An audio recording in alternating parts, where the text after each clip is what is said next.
And thanks for being here, Daniel. Provided you can hear me. I don't know that you can. I'm waiting for the delay to undelay itself. We'll see how many people turned out.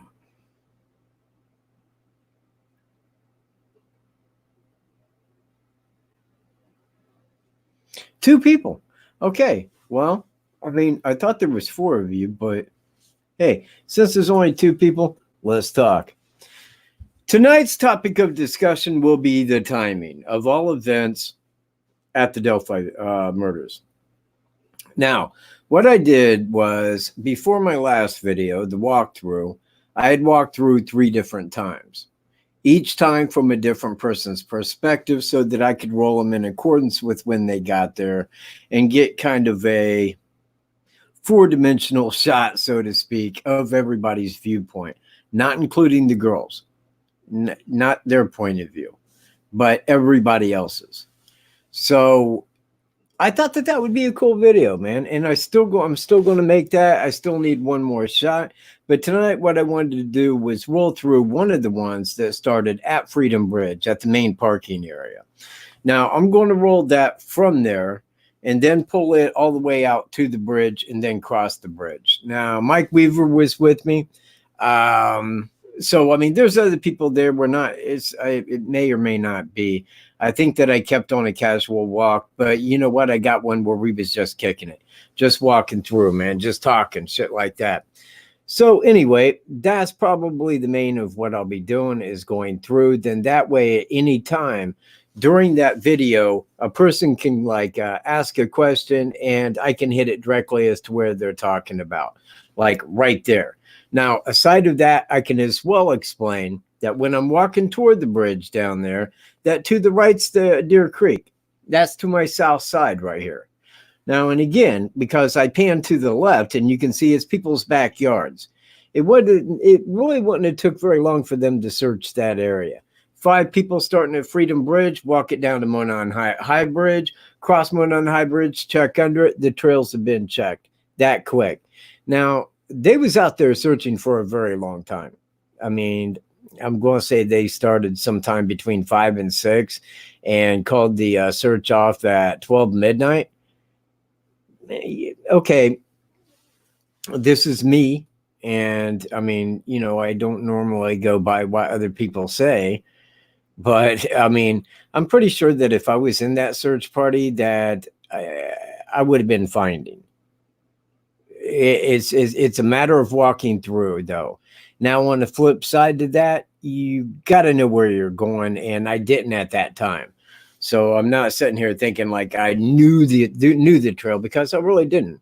In fact, I didn't know it until I'd been out there a few times, but now I know all of it. It's rather easy. Hey, Anon, Kim on the trail, Matt, Carol, the captain.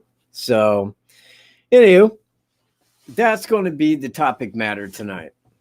Now, I'm still waiting for people to get here. I do not see Alaska Blue, who said that unless she died, she'd be here.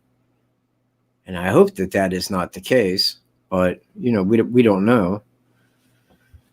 Anyway, Sue was supposed to be here a little late. Why? I don't know. Was I not specific when I said 6 p.m. Eastern time? I don't know, man. Maybe I need to set that a little earlier, man. Like, you know, at 5:50 p.m. You know, that way they're here already. That way there is no worries.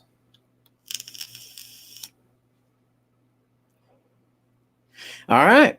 Well, hey, you know what? I don't know. I could sit here and talk all night, but why? Let me kind of get right to it here. And we'll just head right on in. You know what? I may add sound into this. So anyways, if anybody shows up, I don't know, there ain't really a way to reach me.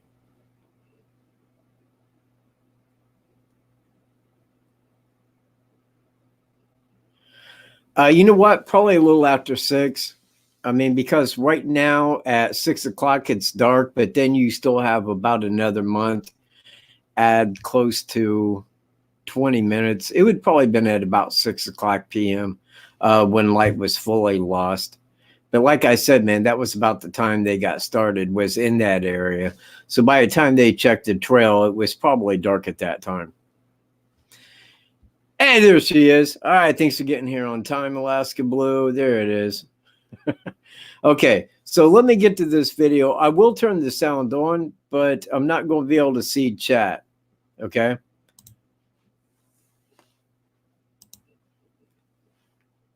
Let me hit some sound here.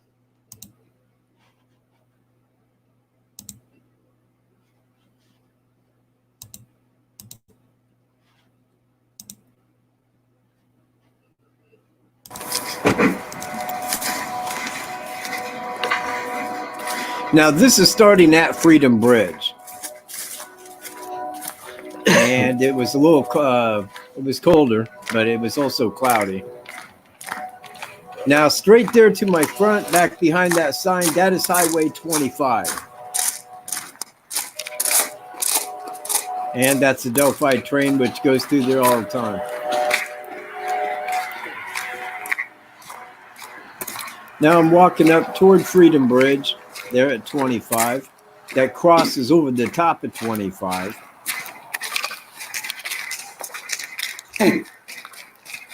Now, the reason that I took this trail here was so that I could cover Cheyenne's coverage, you know, at general walk time. And that's what I was shooting for from going at this side. That's where she parked at.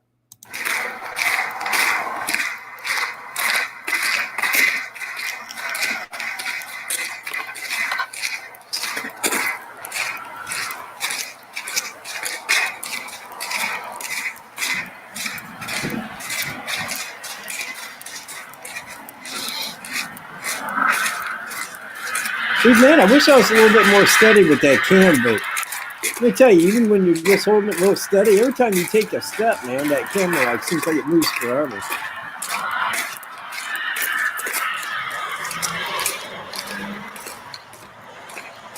Yeah, plus I was zoomed in. See, there it ain't so bad.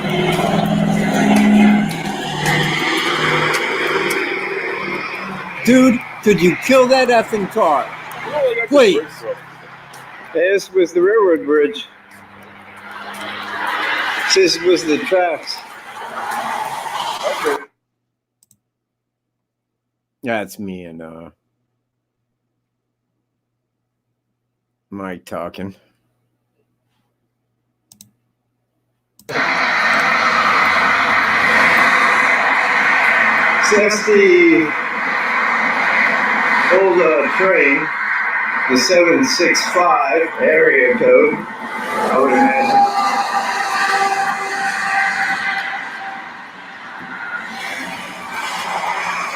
Now pay attention when I get up here to the bricks on the far side, because right to the left is where the suspect came in.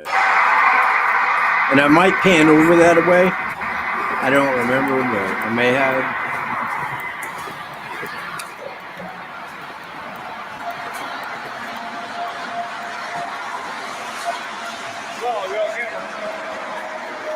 See what? Really? Oh, yeah. Yeah, that's cool. Let's say the fucker's back again. Yeah, I know. Why does he keep showing up? What? Does he know VG? Does he?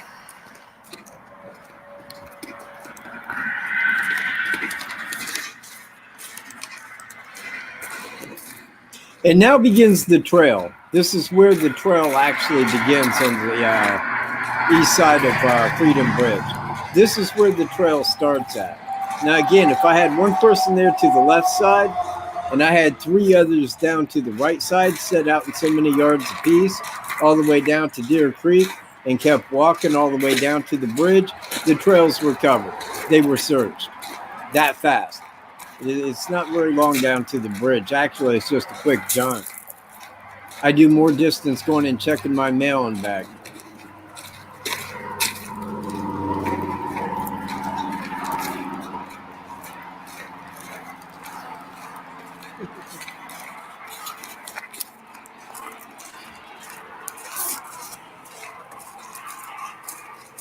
You know, it's a beautiful trail, man. It really is.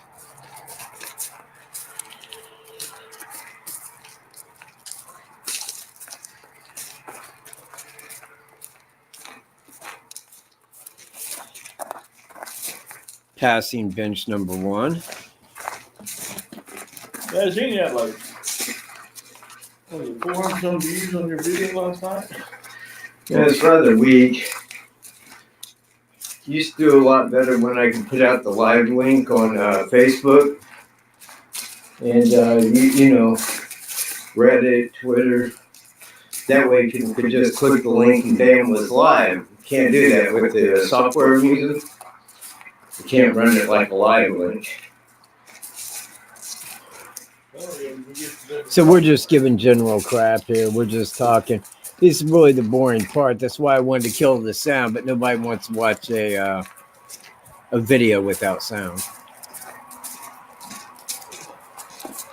Now, I feel that when the suspect came in, because he knew where he was going, and he was walking down to the Monon High Bridge, but I think through this area he was scouting. He wanted to make sure nobody was in front of him, because if he seen somebody in front of him, he would have deviated off in the woods.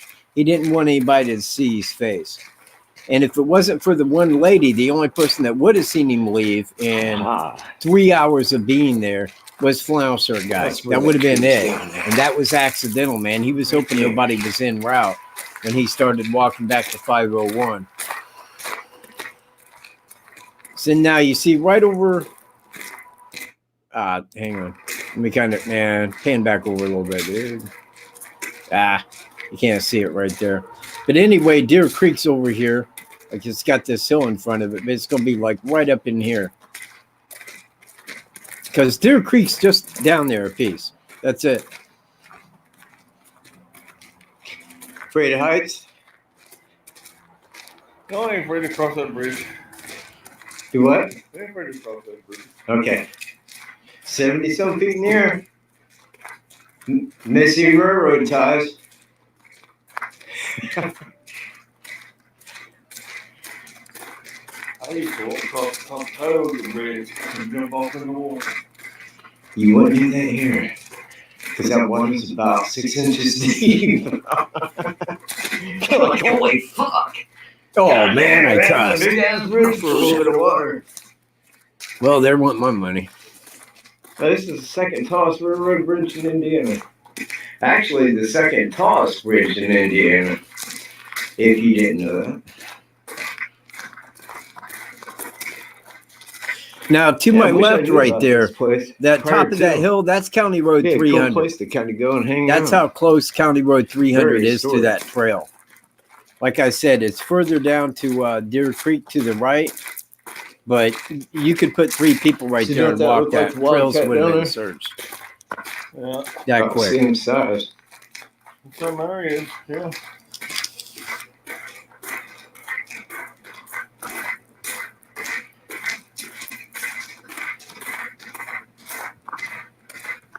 It's better camera footage, though. It ain't all as jumpy as it was.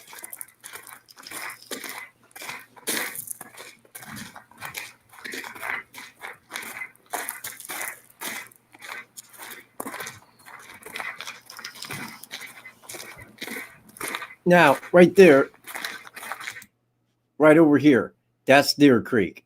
Like right in here. That's how far down it is. Now, it's on a hill here. And that hill remains almost all the way up because up here you're 70 feet over the water. So that hill does go down like that, you know, all the way up to the bridge. But, you know, the land goes out once you get past the secondary entrance. It spreads out to the right a bit.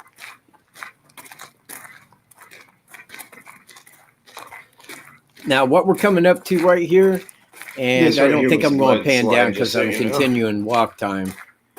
But this right here is where a tree had went in, and that right there was like a mudslide right there to the right. There's a tree, and see? It just all went in one day. You can see the tree down there. Yeah. Yeah, you can't, though. You would have had to been there.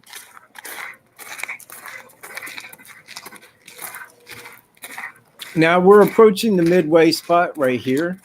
This is where the girls came in that day.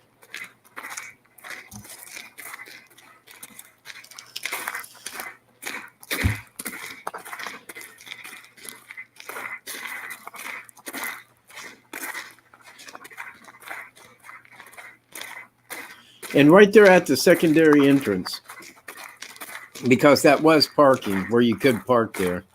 Wasn't good parking, but you could park there. So right there is Deer Creek, right below me.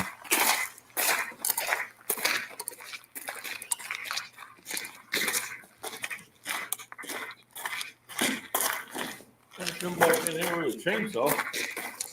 Oh yeah. There's a lot of big wood burn. A lot of ironwood. Freaking, you got those. Black locust. And there's black locust tree broken in half.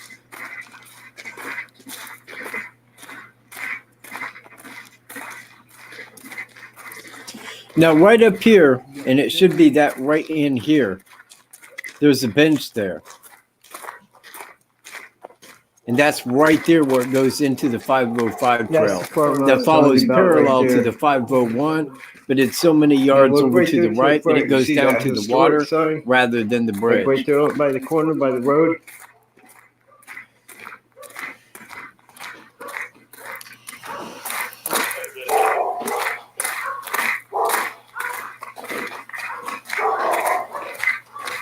And we had a dog attack here. Okay, Puffy, you know what? You're really ruining my shot.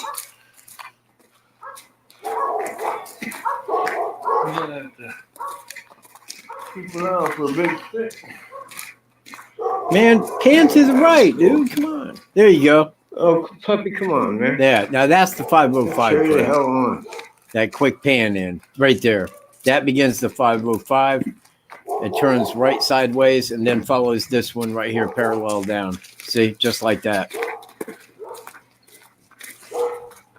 In case anybody was curious, hadn't been there.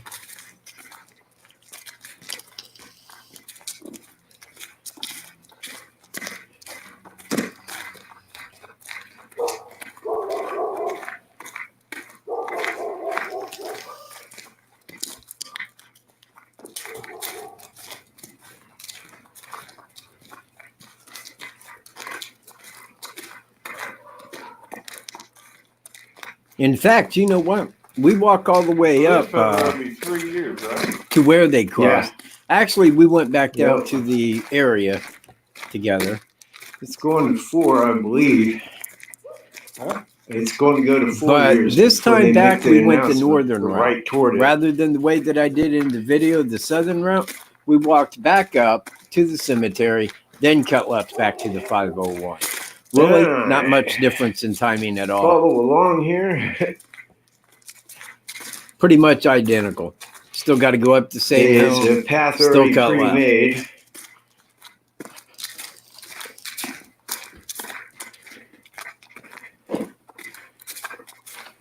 See how it says temporarily closed? That's why.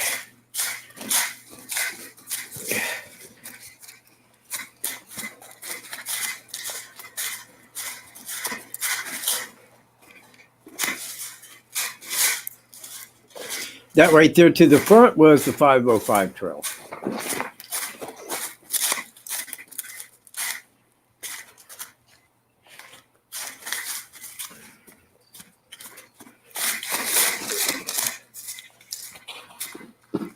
But the camera is a lot more steady here. I like that. I don't like it bouncing everywhere, but man, when you got it zoomed in, you got to remember to take it off the button zoom. You just do. It's a tricky maneuver.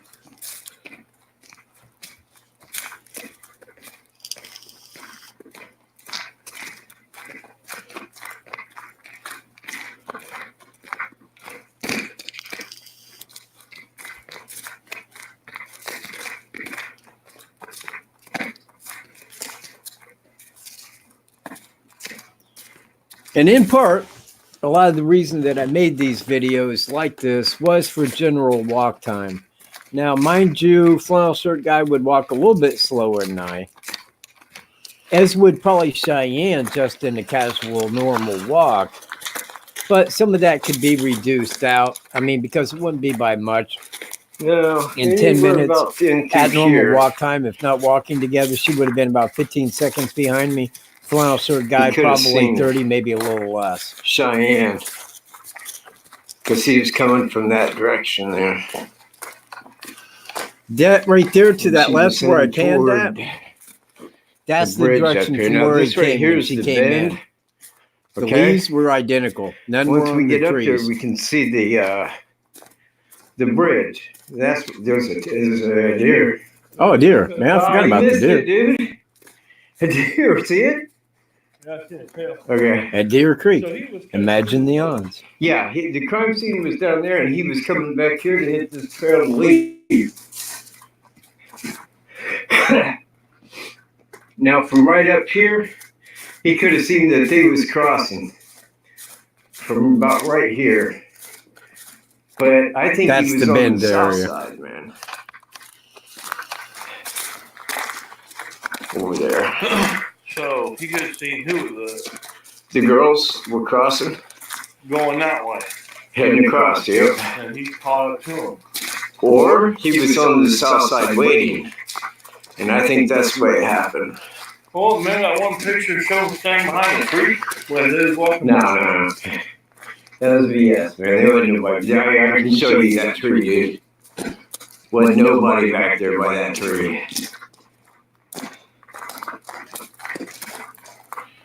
In fact, Greeno went down there, man. He was trying to get behind that tree. It was like a lost cause. Well, Picture. You can see him standing hey. there. Yeah, pixelation. Totally.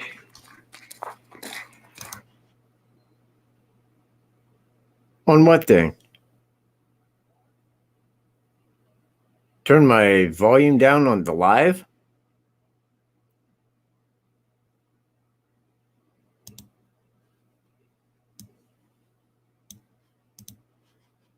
Tell me now.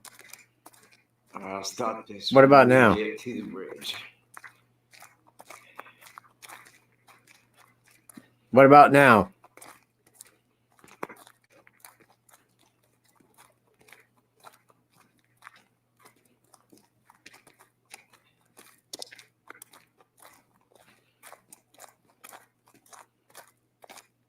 All right.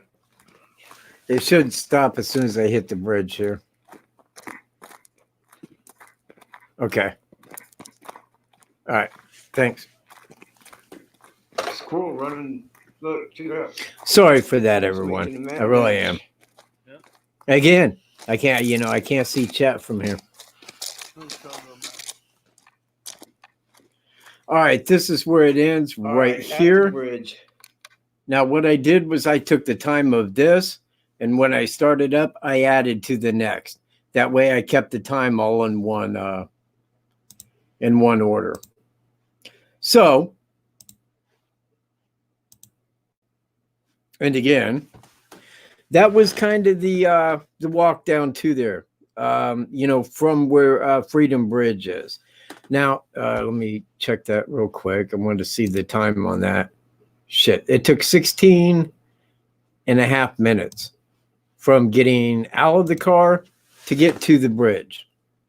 So that is the normal walk time, 16 and a half minutes from the parking area at Freedom Bridge down to Monon Bridge. Now, crossing it, a little bit different. As I think that people that have been there can attest to, it's not like it's hard. It's not hard to cross it, but it's that first time, man, you're like really leery, man, of every step. It seems like you're forever up there and you don't know if that next tie is going to hold you. You see where I'm at. But after you've crossed it a couple of times, then, you can just straight away cross it. No problem at all. So anyway, that was kind of that. Now, I do have us at the bridge, but what I wanted to do was I wanted to open discussion on the timing. Because last week I had an old, I'll call him what he was, a troll, that called in. Now, his thoughts on it were kind of like this, that the suspect brought him back that night. So I asked him, have you ever been there? No, nor would I. But that's the point that stands to reason. I do know that area. I'd never been to those trails before, but I can tell you this, 2 girls that are seemingly abducted from that spot, law enforcement's going to be around there all night long, circling that area, looking for 2 girls coming out of the woods. Everybody that lives around there was on the lookout for 2 girls. Nobody would have parked there at that cemetery with 2 dead bodies and took them back down there to stage them that night. And even to think as such is concocted. It's not real. It's not in reality. And thus again, I say that the bodies were left there exactly where they were found the day beforehand. Well, they were found the following day, but you see my point. So I did want to open up for discussion. Should anybody want to call in, you can call in at this number, and you will be live right here with me. Trade name, Michael J. Cat.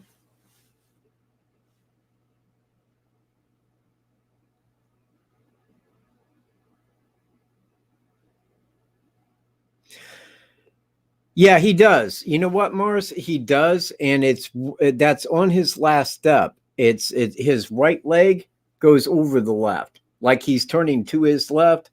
Now, you know what? Let me go get the rest of that video, because right here we hit the bridge, but I can show you at a much closer. Oh shit! Where in the hell is it? Oh, that's right.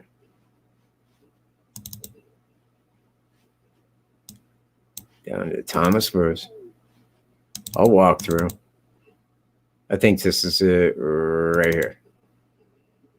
Filming you, filming me. No, it ain't. Hold on. You gotta go back to here. No, we don't. Okay, so this is it. Filming you, filming me. All right, yeah, because this is where I'm first stepping out. This is where we're just messing around, mind you, okay? From here on, we just are, because general walk time across the bridge, not totally important, because believe me, if you're on that bridge, you're going to get on a platform. If you're walking that bridge, you're going to stop. If you're walking that bridge with a friend, you're going to talk for a while. You know, it's one of those things where nobody has a general walk time across the bridge. But it was a beautiful day, man. It really was. Anyway, now where he's standing at, no, it's the next one up, because he's standing at the first platform right there. Whereas the next one up to the right, as soon as I pan forward again, you will see. Right up there. Yeah. Yeah, so this is the platform right here that Abby, standing on that platform, got a picture of Abby standing right here, facing back toward the direction where I am. She was faced to the north with her back to the south of the bridge here in the direction I'm facing. got their Time of that, 2:07 p.m. little tweaks. I just try to step to the side of them. Now, this next one, the next platform to our right out there. Can everybody hear me over the video okay? Can everybody hear me when I'm speaking over the video? Just put a Y if so and an N if no. I like to be heard.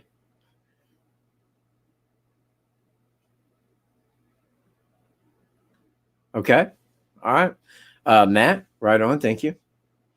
All right. Let's get back to this here. That's where Libby took the last picture of Abby out.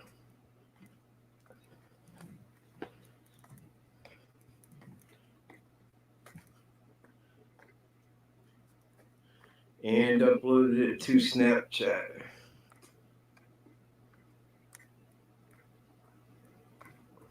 Beautiful area, man. It just is. It's marked. It is. But God, it's so old and historic. It's like looking back in time, being there. 821 feet across, 71 feet in the air. I know my stats. It takes a man to walk it. Look at that, man. Weeds growing right out of the wood, man. Oh yeah, like I said, And that train and that bridge would still hold the train, people. Kind of cool. I guarantee you. I mean, aside a part of the obvious, but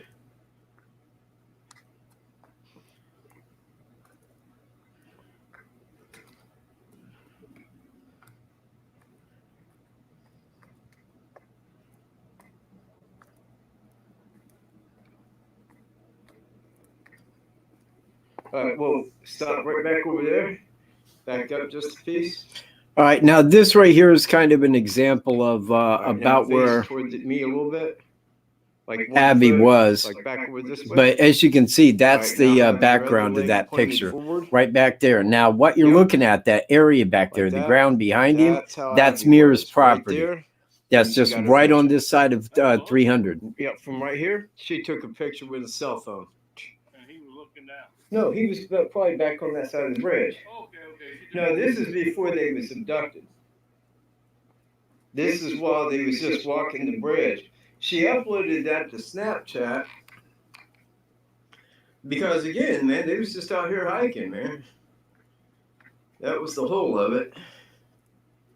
I'll tell you right now, if I was a parent Uh-huh. and my girl was 14 years old, I'd be like, you ain't crossing that bridge.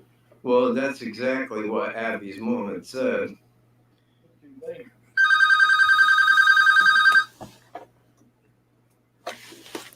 Hello. Hello. In fact, she said when she seen that she was on the bridge, that she said she Oh, was hey, gonna how you let her doing? have it when she got home. Yes, if you don't mind. We're going live here. Okay. Hang on, I got to get it set up. Okay, you're live. It's Miss Cavalier, everyone. Okay, I have a question. Okay.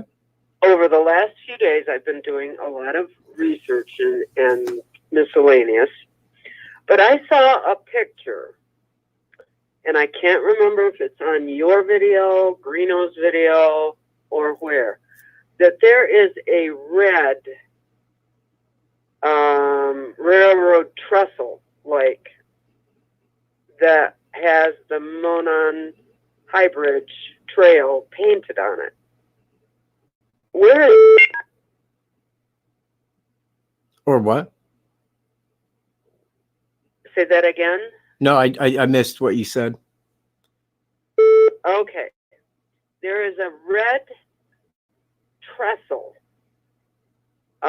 which is kind of a railroad bridge, but it's got sides on it. And it's the sign on the side, or the lettering on the side, is the Monon High Bridge Trail. Yeah. And it's red. Where is that located? That's a good question. I don't know. I am almost positive, unless it's something that they tore down. Well, if it's going back, it could have been, but I mean, if it was on a railroad trestle, that I mean, the only thing I wouldn't know where to begin. I don't know, man.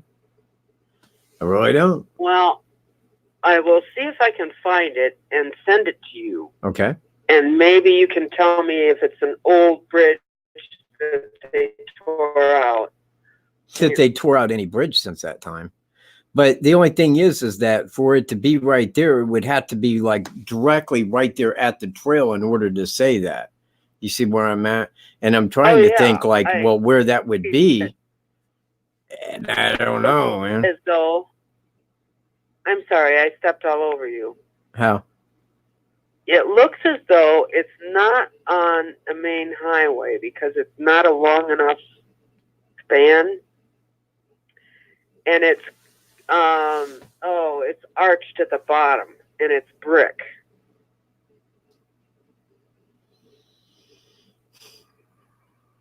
And I'll bet I just have an old picture.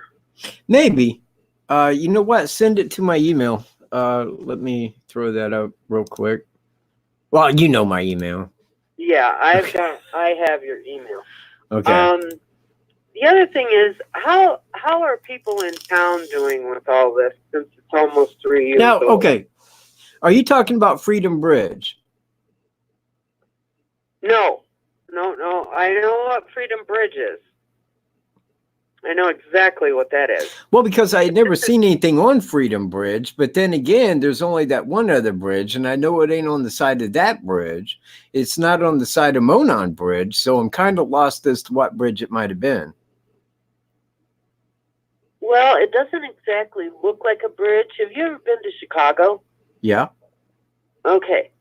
A lot of their trestles, where they cross the street, aren't just like the bridge where the girls were abducted. It's made out of steel and it has sides. Right. And I'm just thinking that maybe I found an old picture, an old picture. Well, it can't be that old. I think that the railroad was closed in like 87. Yeah, you're right there. And it would have been after that, after the time that they made it a trail, when they had put that sign up. But again, I don't know of any area right there where it would be that local to it. See where I'm at? I just have never seen this picture before, and now I'm going to have to go look and find it. Okay. And send it to you, because it just doesn't, I've never seen it before, and with all the video that you guys have taken, it would have shown up. Correct. Yeah, I don't think we missed an inch of that place. That's kind of strange. So how are the folks in Delphi handling this murder case that's 3 years old? Oh, you got me. I mean, you really do. I'm rarely in Delphi. I live in Howard County, and honestly, if you was to ask me, and again, I'm kind of like in the unknown here as to how Delphinians are really looking at it currently. However, in Carroll County, if I bring it up, people are like, "Oh, I remember that case, man. I thought they got that guy. Didn't they arrest him out in Colorado? Don't you remember that?" I'm like, "No, dude, no. Man, no." Because unless people are on top of the case and constantly viewing what's coming out, then they will. It's almost like a Mandela effect where they'll believe what they last heard, and they thought, "Oh, I thought that was him. I thought they got the guy." Man, we just live in an adjoining county. That's how messed up it is. Well, people that live in certain areas sometimes just tend to their own business and not be concerned with everybody else's. Yeah, and that has this place in life. Well, it are like that, and they're way up in their 80s, and that's the way they've sort of always been. They vote and not much else. But I had seen another explanation that this YouTuber felt that it's possible that bridge guy came up from the south end of the bridge. And I don't see that. But I've said that. I've stated that. Well, you've made it very clear, but I didn't understand the theory that he was hiding under the south end of the bridge and forced the girls to go down. Well, me personally, I never said he was hiding under the bridge. I think that he was in the wood line to the south side of the bridge. I think he had field glasses so he could see back across the bridge to see who was coming, to see if that fit his idea of a victim. And I think that that's where he maintained and waited at. Oh, I agree. Now, he was seen on the south side prior to the attacks. By the lady walking her dogs. That was on the south side of the bridge there. Well, it was, but it wouldn't make sense to have him go up that hill, and it wouldn't pan out because the video wouldn't be in the correct spot. No. If he came from the south side, okay. let me put it to you like this, and I'm going to put the video back on, or I'm going to put it up for a second. Okay, I hope everybody can see that. Well, wait a minute. Let me make sure here, because that's got me on it. Let me put it up like, there we go, like so. Take this down, put the video back up. Now, I'm going to kill the sound, and I'm going to continue playing. Now, down here, once I get to the south side, he was back in here in the wood line. Now, anybody that came up to that bridge and started crossing it, he could see them long before they ever seen him. Now, when Libby turned around on that platform and got the picture of Abby, okay, he wasn't in the background of that picture. And I always wondered, so did everybody else. He wasn't in the tree line. He couldn't be seen back there. So everybody, you know, including myself, I'm like, well, what would have held him up? Now, the only reason that we have to believe that he came from the north side is that video of him walking from that direction toward her at that last platform on the left down there. Now, hang on one second. This platform right here, this is where Cheyenne took that picture northward at 249 on this one. Now, just to the other side of it, up in here, if that would hold still, that is where the suspect was when he was walking to the south end again. Now, if he came from that south side once the girls got down there and he told them to stand over there on that platform or he'd kill them, he walked up to just about this area here. And from there, right across back to the river there, you can see that nobody's down there at the 505 trail. Right. You see where I'm at? That's what he was doing. He was covering his space to make sure nobody had walked down there. Because if somebody was down there, like right in this area, they would see him when he took the girls down that side of the bridge here. So he wanted to go up and make sure nobody was there. Turned around, and that's when she hit video record. In fact, he didn't even have to go all the way up to that platform because it's right up in here where we're getting the picture of him walking. Now, if they was down there on that platform, and I feel that they were, or on the bridge to his left, straight out by that platform, then I do feel that him coming from that south side, it makes the best sense because then you got to take into everything else into consideration in the time. If he came from the south side, as soon as they got there and it's a 2-minute walk, 2-minute general walk from that platform where she got her picture down to that platform. If he had already came out, said something to him, walked up and turned around, then you're talking at about 4 minutes. Total time from the time of that picture to the time they were abducted and going down the hill. That fast. Now, the other side of that is this. By the time they get over to there, that guy would just be hitting the bridge, and he would have to cross that whole bridge. Now, if they felt that he was a threat, you see where I'm at? They could have got lost. I mean, if they really felt, hey, that guy's crossing the bridge, he's a threat, man, we better get out of here. There's any number of places that they could have went down that bridge and got off to. But if he came from the south side, no can do. And that's why I hold to the theory. He was most likely, I can't state that as fact, but most likely on the south side of that bridge. See where I'm at?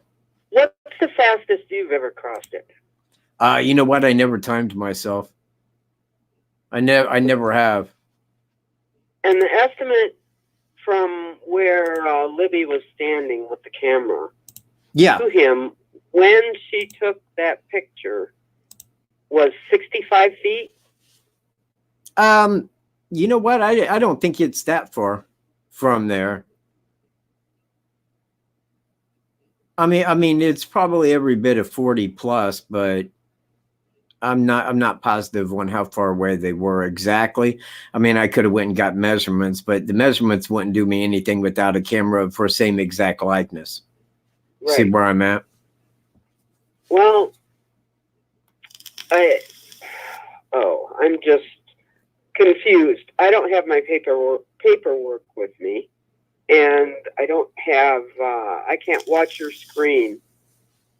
Oh. The only thing that confuses me is the direction, and I've always had trouble with directions: north, south, east, west.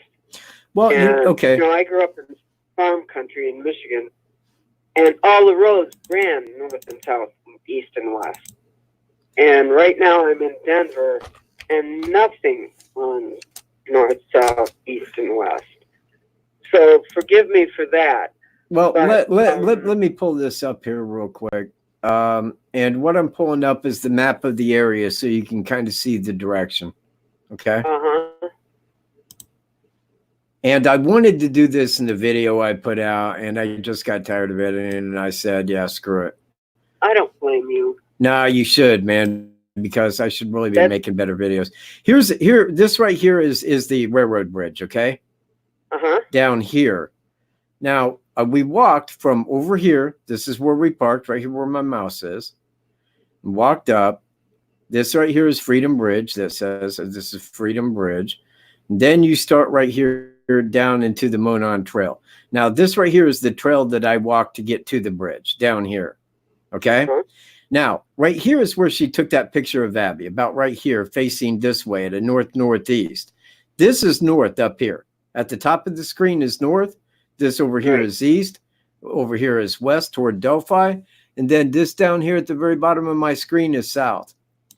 So, like when I say that they crossed at the south side here and went down, hit that car path, and crossed over to here to private property, then he walked up and came back here to hit the 501 trail on the north side of the creek. You see where I'm at?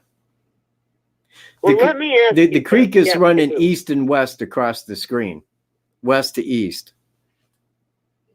Do you think that when you look at Deer Creek, if it's like any other body of water that I've ever been on or around, there are different colors in the creek. And you can tell by the color and what you can see where it's shallowest. How much do you think he had to know to cross where he did? Yeah, you know what? And again, it kind of goes back to the speculation that he had been there many times. He had scouted that area for I don't know how long. I mean, it could have been years that he had stopped there. It could be years he looked at the creek. It could, it could have been well over a decade for what I know. But again, I mean, I could say he went down there and scouted it. However, at that time, the water was much higher than it was when I crossed the other day. It would have came up to your waist, and you wouldn't have really seen much in the way of a sandbar there. So it could go back to the fact that he had been down there in his past. He did know that that was a shallow area, but I can't say. See where I'm at? Well, where did they find Libby's shoe? Do you know? No, I have no idea. Okay. I mean, I would speculate at the crime scene because there would be no reason for somebody to be back in here, right in here, and then take somebody's shoe and walk it all the way down here and throw it in a creek, knowing that it's going to go under a bridge that a hiker could be on. You see what I mean? It'd be like, But yeah. Why would somebody do that? Why would somebody take their clothes and throw them in a creek? I mean, what are you hiding? Everything's going down the creek where people could see it. It wouldn't make any sense. No, and I'm just trying to figure out some things that I've learned and read and that confused me because every creek, and that is a pretty fast flowing creek at times. Yeah, if the water's up, it's very quick running. In fact, one water's time. really up in the spring when things thaw. Yes, but I'm going to say like on February 13th, there wasn't any snow on. I don't think that there was any big runoff. It wasn't like it was a flood, but certainly the water was higher than when I went in it. Probably about 3/4 as high, higher, coming up to about the girl's waist. Now, when the EMT guys are in the creek, when you see them by the helicopter, from the helicopter's point of view, they're walking through that creek and the water is about at their waist level. So we know that the water was higher at that time, but it wasn't at flood level. In fact, I'm going to say when I went across it that one time, it was really low, very low. I mean, I hardly got wet. My knees didn't even get wet, whereas I know it was higher than that at the time. Is that creek bed pretty solid to walk on? Yes. In fact, I didn't even feel a rock. It was sand all underfoot all the way across. So it was pretty firm.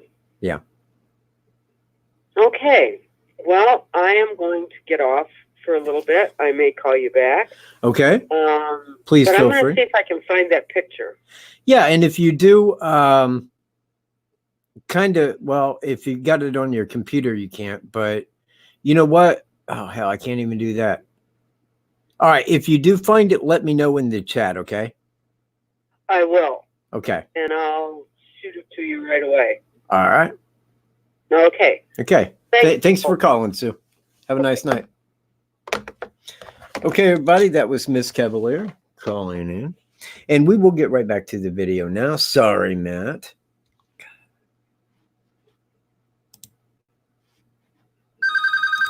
Oh, hang on, man. There's somebody else calling. Oh, man, jeez. Hello. Yes. Hey.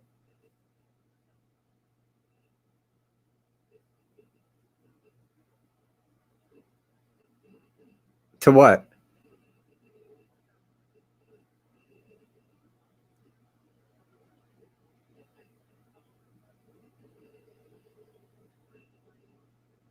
No. No, that's why it wasn't playing. All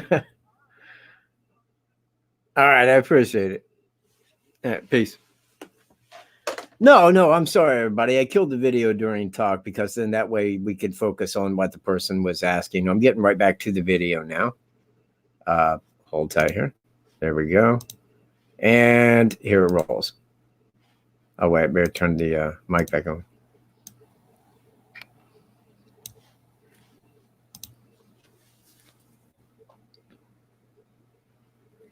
All right, now that right there was taken at this last platform to the left, right over the private drive.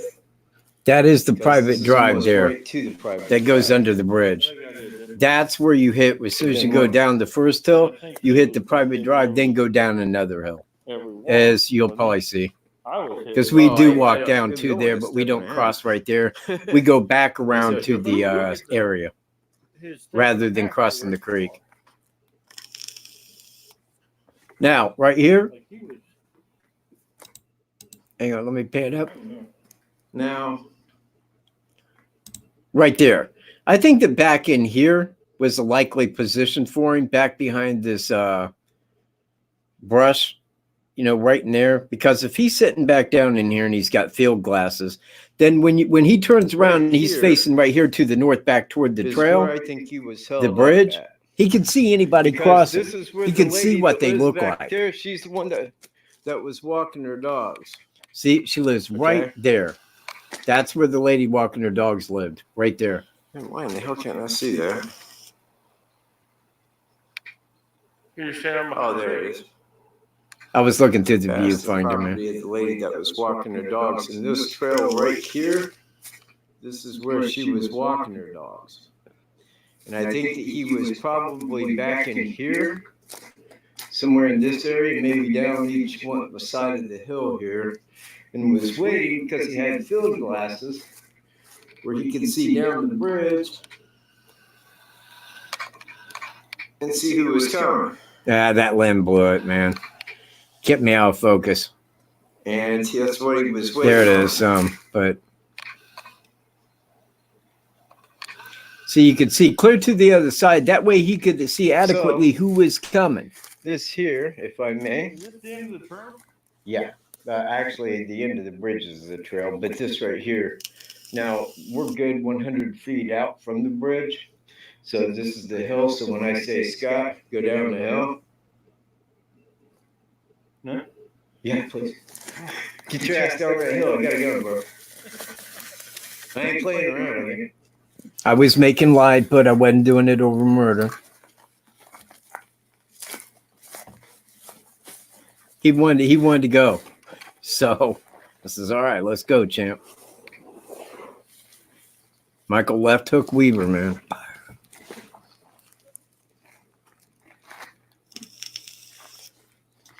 This time, I took the easy route.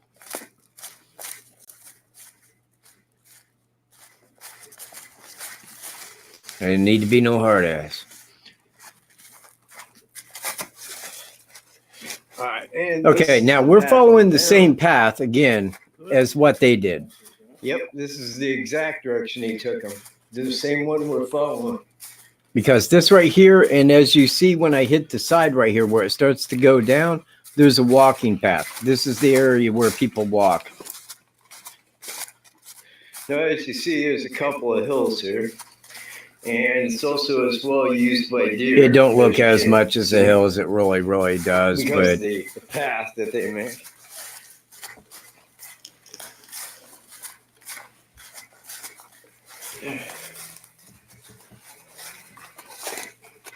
now this here that we Then get to hit the car path here. is the car path. Hold on, I did want to get And that's the bridge from the lower side of the south side. because that's badass. It's cool. It's as cool as all shit. Man, see, man, I'm repeating myself. Alright.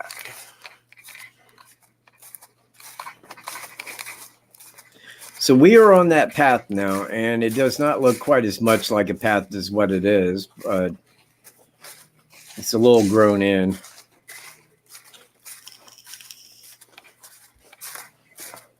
But you can definitely see, like right here, that this is the path that leads up. All the reindeers.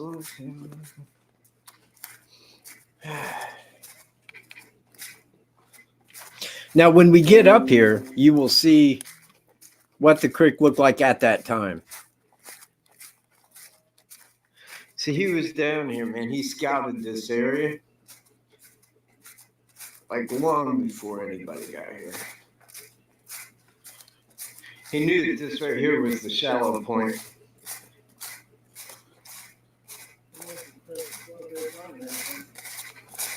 Well, it looks like about an hour and a half, minimally. No, that's what I mean, an hour and a half. He was spotted up there at 12:30, but law enforcement said he got here at approximately noon. So he was probably down on this side until the girls got here. Oh, he has.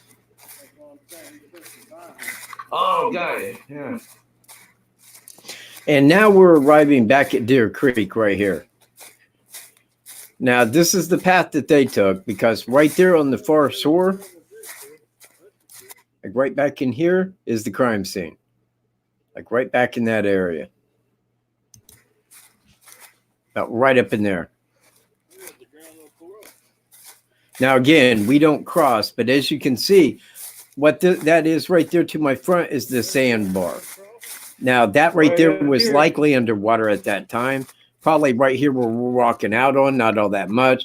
But as you get out where the river is, that would have went every bit of probably to their waist, maybe above. Maybe a little above their waist. I mean, it's hard to say. I didn't get a water. I don't know how deep the water was at that time, but it's a good guess from seeing the video. This is it. Now, right there. Oh, man, every time I go to pause.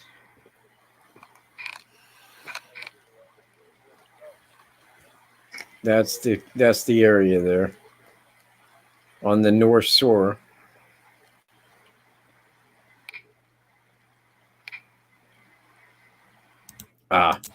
Show the water. There we go.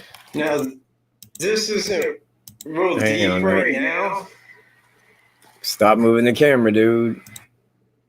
But anyway, you can see how you can see like the sand, the rocks under the water there. But I think like It's not very deep right there. And then up back to that group of It is trees the back most in shallow there. area that is near the bridge. But no reason to be considering that right now. Filming you, filming. Okay, so anyways, that's up to there. Now, in the next one, I think that I videotape us walking all the way back, crossing the bridge again, going to the north side, and then taking Mira's property down to the crime scene. So now when we did that, oddly enough, when we're down at the crime scene, I look up and I see a car and I'm thinking, what in the hell? How's there a car there? Not realizing that it was the Webbers leaving their property on the private driveway. So anyway, at that time, we headed back up to the north to the cemetery. And when we got to the cemetery, here comes their car cruising through. Just from here to there, I just kind of waved, had the camera. They knew. Didn't even say anything. But anyway, that was kind of the roll through. I mean, up to their creek anyway. Yeah, it was. I mean, it was at least calculated to the degree that the person had planned it prior to. That I can say.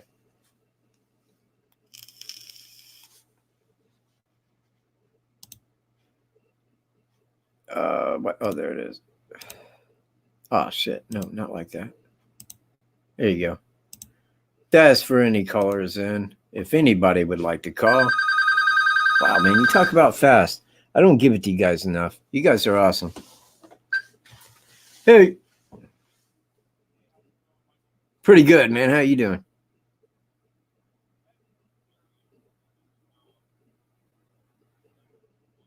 Is it okay if I put you on live? Okay, hang on 1 second. All right, go ahead.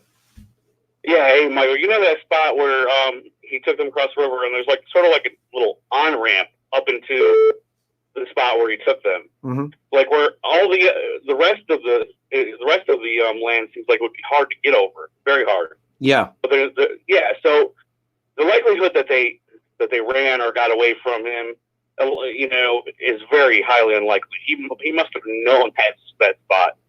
You know what I mean? Yeah. There's no. Yeah. I do, and it makes me kind of wonder if he had ever been to that north side, if he had ever like scouted that, ever walked it just to see what it looked like. But he knew that once he got to that north side, especially down that far, that he was well off the trails. He knew it was private property at the bottom of the hill. So he knew there wasn't anybody right there that could see him. Yeah, and the likelihood, again, like earlier, of you saying somebody would try to bring them back and, sort of, restage the crime scene or bring them back there as a dumping site, is totally wrong because I was looking through Randy Gravitt's videos. He did a slideshow of a lot of the crime scene photos and stuff. Uh-huh. And on one of the flags, there's blood on the ground. There's blood on the leaf left over. So if there's blood on the ground or blood on the leaves, I mean, there's no, you know what I mean? It happened there. So that's just further. And on top of that, you could just use logic. You don't even need that. There's just no way anybody's going to try to return them. No. Around all that activity. No, there is no way. And again, I mean, like County Road 300 had cops cruising it all night. Every neighbor, including Ron Logan, was keeping an eye out because there was two girls conceivably lost that might be coming out of the woods. Nobody would have pulled up there to do that and actually attempt and go down, stage the body. It's like, my God, man. It just seems like it's taken off of a concocted theory. It don't fit what I know and understand anyway. Yeah, I like how you always track yourself with logic and using deductive reasoning. Not everybody does that. I mean, you have your conclusions on your person of interest, your suspect guy. I understand that. Yeah, I think he's a very good suspect still as well, and I disagree with some people that he's not. You know what? People are out of their heads, man. I just want to give you credit for always using logic and trying to follow the facts, man. Okay. Well, it's my mainstay, man. I appreciate it. All right, bro. Take it easy. Okay, man. You have a good evening. Okay, man. Let's get back to video number Trey. I hope I explained that okay for everyone. About the directions, north, south, east, west, and so forth. Because right there, you're looking to the northeast. Right there. I'm not facing directly north. I'm a little east of that, and now going more east.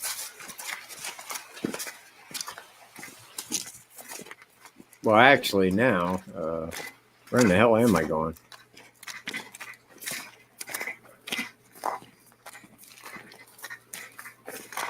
got a house that's all over. Hang on. Let me zoom back out a little bit.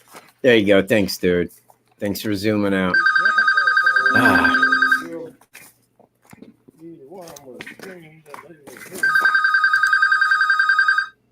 One moment, everybody.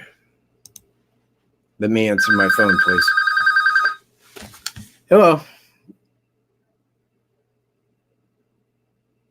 Yeah, I know. I just seen that as I went to check your call. All right, man. Hold on.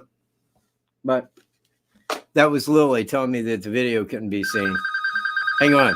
I hope it's not somebody else to tell me that. Hello. Hey, what's up?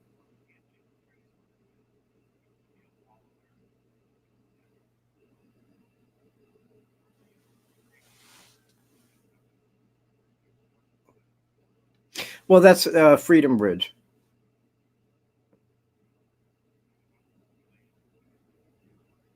Yeah, well, I mean, I asked her if it was Freedom Bridge. She said, no, I know where Freedom Bridge is. She didn't think it was Freedom Bridge, but it may have been going back.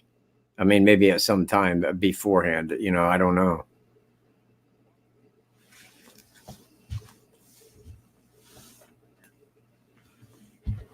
$300.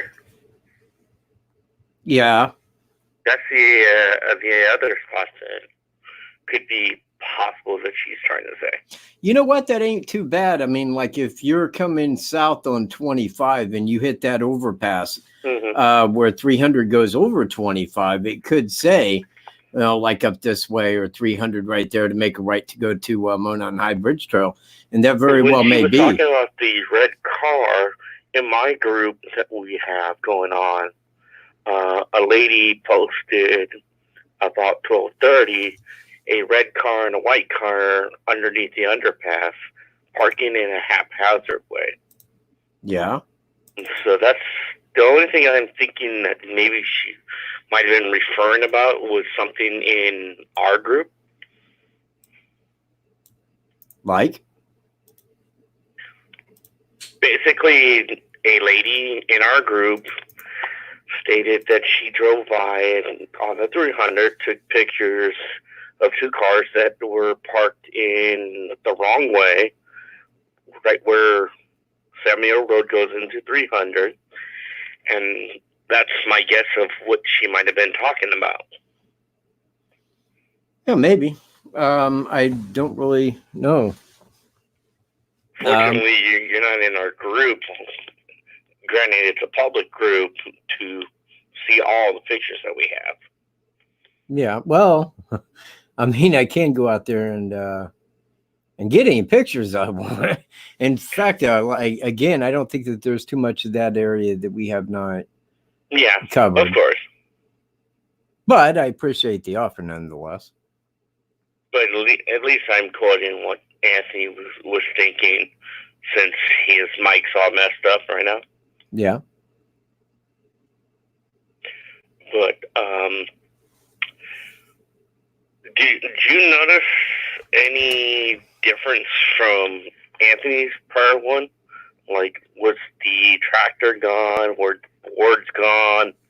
Like, was there any minor fixing on the bridge when you and I believe the gentleman's name was Scott?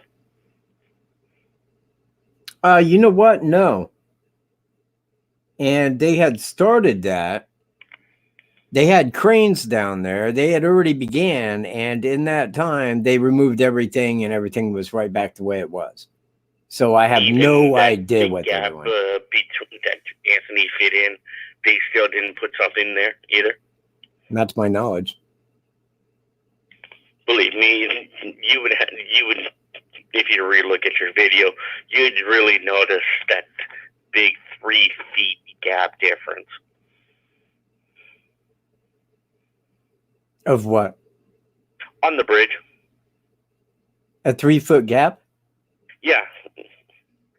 Or it might be more than that, but it's enough where a human being can actually get down onto the steel beam metal rails like what Anthony did. No, it's still there.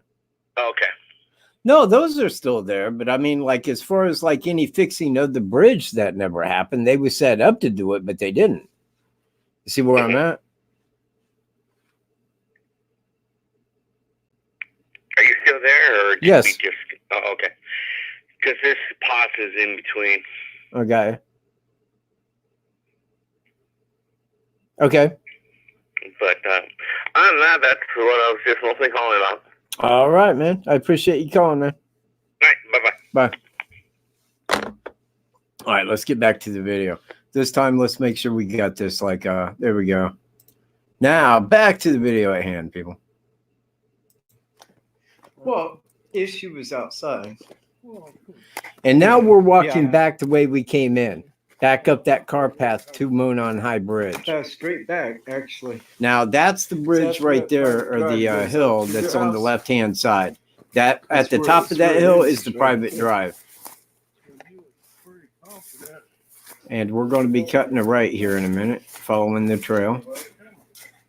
There we go. And heading right back toward the bridge. You can see the bridge from there. Yeah. So he was pretty confident that he's walking them girls down the hill, and back here, there's nobody else coming across that bridge. Oh, he just got pretty damn lucky. Well, Cheyenne, she was to the bridge by the time he was finishing up the crime. I mean, like when he got up there, she was like coming right toward the bridge.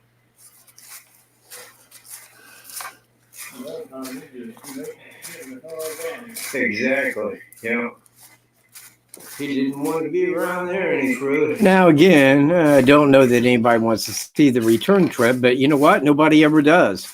It's always going one direction, but this is the direction back. And like I said, at this point, we wasn't doing general walking time, but you can see the trail right there a lot better that we're on.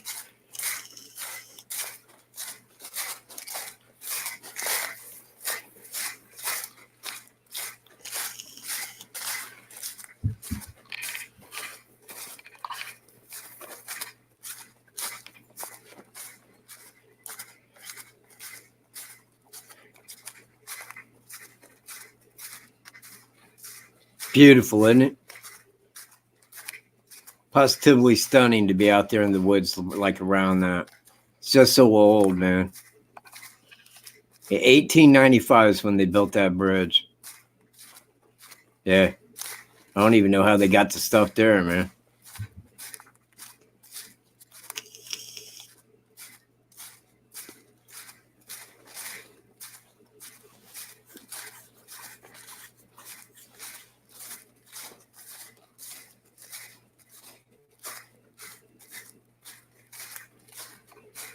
Now, this right here shows a better example of the hill when you're looking up. When I kind of turn to my left here. And this is heading back up the same path that we just came. Kind of want to show that this is a hill as well. Actually, quite a lengthy hill down to the car path. And I do call this a car path. I mean, I guess you can see kind of like two tire tracks there. But it goes all the way down to Deer Creek and swings right up there, back underneath the bridge. And then hits County Road 200 in the far back after connecting to the private drive.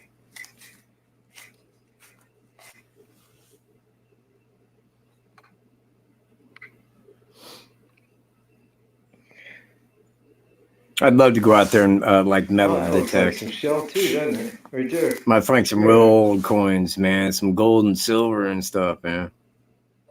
Yeah, pre-64 like gold shell. standard. Yeah. Huh. All right. Hang on. So that is video number 2 there. Hold tight. Let's see. We'll go to the next one.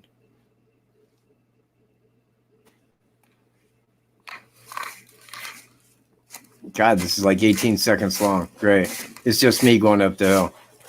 Well, that's kind of insane. But this is the second hill.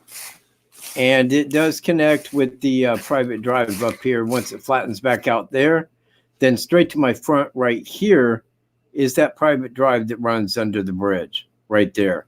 This right here is the hill that everybody thinks that he made him go down, and it very well may be. But the second hill, once he got up there, he could have said that at this point as well. We don't know. I mean, that's just the point I'm making, man. We really don't know. But we can certainly speculate to the best way that we can. All right, this is 18 minutes long, so this is kind of the going back. I do believe. Kind of had to be. We're taking girls across that bridge. We're going through houses.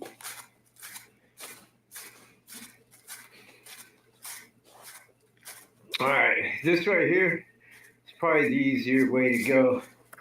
Kind of got rocks as your. Yeah, you made me take the hard way then. Yeah, I just Hey, man. That ain't cool.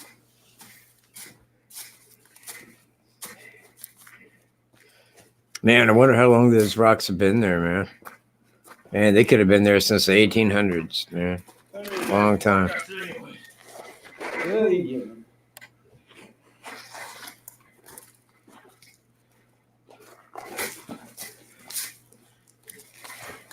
And right here, now I'm back up to the bridge again. On the south side. You know, I just went back the direction we came, so that right there. If he came from the south side. That right there, right in this area is where I pictured they were at the time. And he was about right in here. About right in there where my mouse is. Now, again, I mean, I want to say this, man, that at that distance, you shouldn't have got that much pixelation. I could take an identical phone and just sweep it by somebody that was walking and get a better picture than that. And it makes me kind of feel a little bit like some fraud was used in making that. After the fact, I want to say that, and not beforehand. He had waited for him to get over here toward this pedestal. And this is what I'm recording. Because as he was walking by him, say approximately here, he could have said, yeah, you two will do. Be right back. Or something along that line.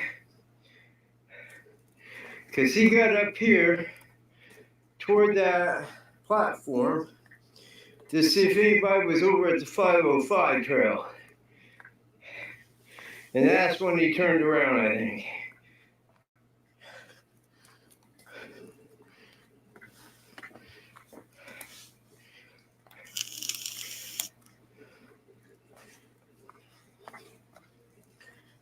He was about in this area right in there from him. So as you can see, it was a real quick walk from him. And it shouldn't have came out that fuzzy, man. It shouldn't have, the video shouldn't have came out that pixelated is what I'm getting at. Even if it was at the far end of the bridge, should have been much clearer than that. I can't explain that at all. It's down there at the water, I guess. No. From here across the Now, here's the thing. He didn't shoot them girls in. Yeah, we don't know that. I'm telling you, he didn't. Why? Because if he left that area over there, and got back up here, and there was a woman crossing this bridge, right? Yeah. She would have heard a gunshot. Well, maybe, but wait till you get over there and see. Because she would have been a ways up to 501, right? Probably just about the time she was arriving. And you got that, and you got a great big holler that goes down he was in. If he had a 22 caliber pistol, that would have been pretty silent, especially faced eastward. He would have had CD caps from 22 and backed off these hills. You're gonna hear something.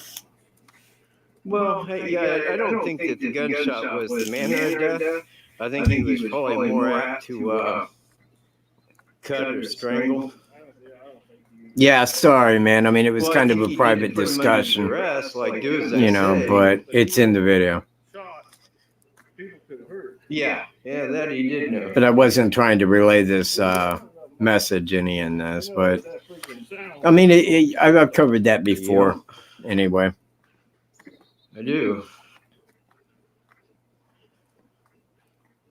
Now, you could time my crossing on this.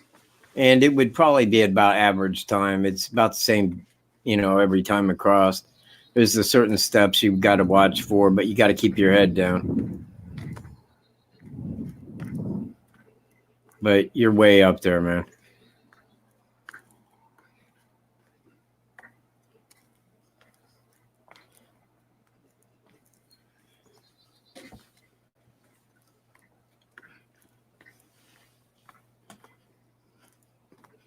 Now, right here, like I say, if you look at the background of Abby's picture, she was about right there when it was taken. Bam, there it is. And you can see right up that way. Straight up the trail and all the way back through there. Now, when Cheyenne crossed and got back to that other one, took that picture, she said, I didn't see her hear anything. So she didn't see him, but he came out because flannel shirt guy came behind her like by 10 minutes. They crossed paths right after he came out of there. See where I'm at? Yeah, we're going right down to it. Right to that area, man. Because this is going to be the full scope video. This is going to be the mind change. Anybody's mind's being changed? I'm going to cut all of this right here into the video. And man, we got a picture of me and Greeno, right? And we were standing right up here because we was just behind this platform. In fact, that's where he took that drone off. It's a 4K drone, right? And we were standing about right out in here. Maybe with it a little bit behind it, about right in here. It's toward the middle of the creek, man. He took that out, man. He took it out. Got pictures of us over the thing. Then we sent it down the creek, all the way down to the kill site, and then back into the woods right there. It's cool shit. I've seen it, really. It was very badass. Again, there goes my mouth. I like the drone, man.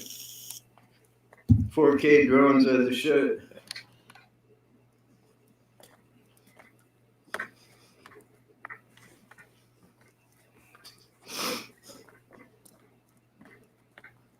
Next time I'm out there, I will walk the 505. I don't think anybody's ever really said much or did much on the 505, but he could have scouted that area, man. Pre-crossing the bridge.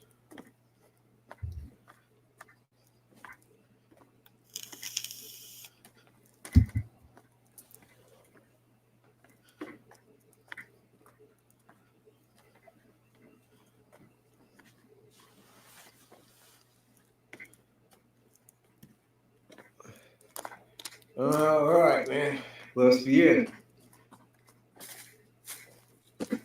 Now this is All right. Hold tight here, man. Hang on, everybody. Because now is the walk back. I don't think anybody wants to see the walk to so much as maybe back. But anyway, I can fast forward this, so maintain a second.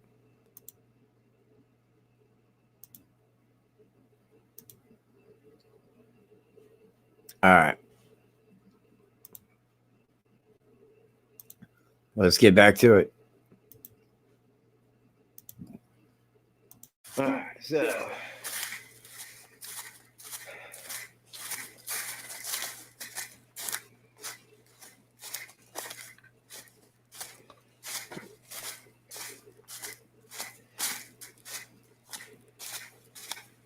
Now you notice right there, see over here where that big sandbar is, where it connects, right up in here is that area. That's where that car path was, where we were a minute ago.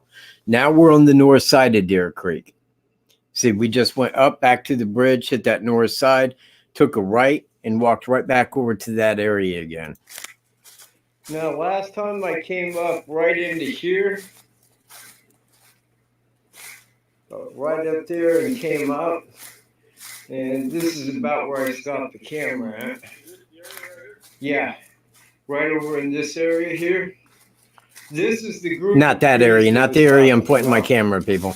Like specific. I'm actually pointing and following. About right in here. And this is what was cordoned off by the crime scene tape.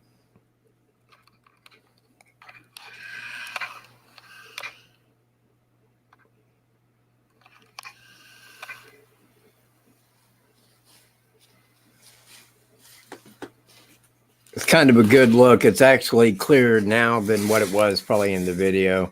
I should put it at higher pixels than what I did. It would have came out clear. And Wasn't thinking of it. I need to remake that video anyway. Could have added a lot more Like as to I it. go around this, like right in here is where it was. About right in this area. They said it was about 50 feet off the shoreline and right here to this side in a group of trees. This is the only group of trees that is in that far. So this is like right in here is where it was. In fact, I mean, they got the crime scene tape, and I think they went like clear out to here. It was quite big.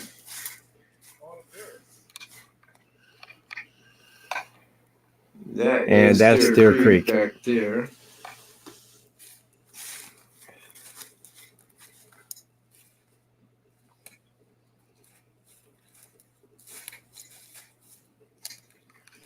Now, and again, here in a minute, when we start walking out there, you're going to see the car probably when they arrive, because I just seen it pull out of the drive moments beforehand.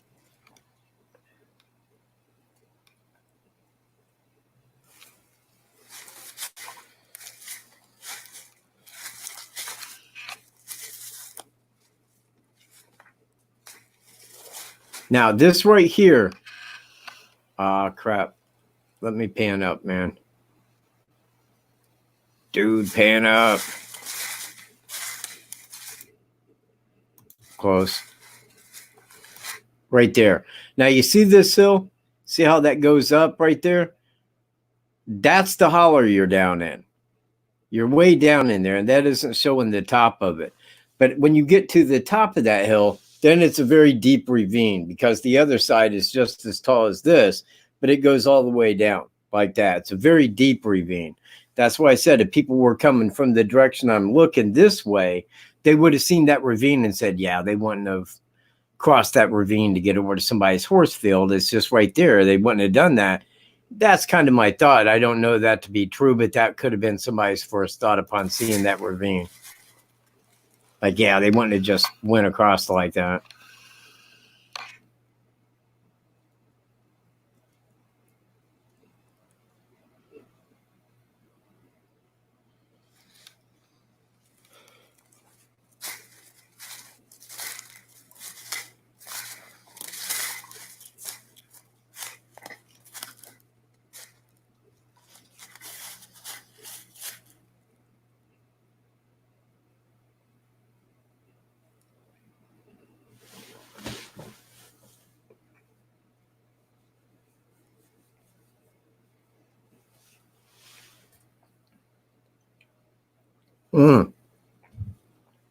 See how it goes up? You're down in a holler right there. And if you're facing east and you was out at Freedom Bridge, you likely wouldn't have heard it. And if you did, just like where I live at, you wouldn't have gave it a third thought. Wouldn't even have thought anything about 22 being fired that far away. May not have even heard much, honestly. But I'm not saying that one was fired. I'm not saying that. What I'm saying is it does lay an air of, you know, that it may have. It could have happened. All right. Let's call it at that. And not even show the direction back. But that's kind of what I'm looking at right there. That's kind of my... I was going to apply that to the thing. I still am, but I want all points of view. That way I can make them cross. That way I can show the connection. That way I can make the signature of this happened at that point. This happened right here. This is when she was en route here. This when she hit the bridge. This is when he carried on. This is where him and Bridge Shirt guy, you know, because I can look at that like, okay, it's this far of a walk, minute-wise. back to the 501. But I know he made it to the 501 once Cheyenne had already made it to the bridge. That way I can line that out. She arrived at this time. She gets to the bridge. I can put him to the 501 trail. As just coming out about the time she hits the bridge, he's coming out, you know, right there on it. And then after flannel shirt guy arrived 10 minutes behind her, that's when I start that tape of him leaving. And then we could have like where they would walk by at. Pretty specific, but it's within about a minute to 2 minute approx time. That's Cat with 2 T's, man. Just like Matt.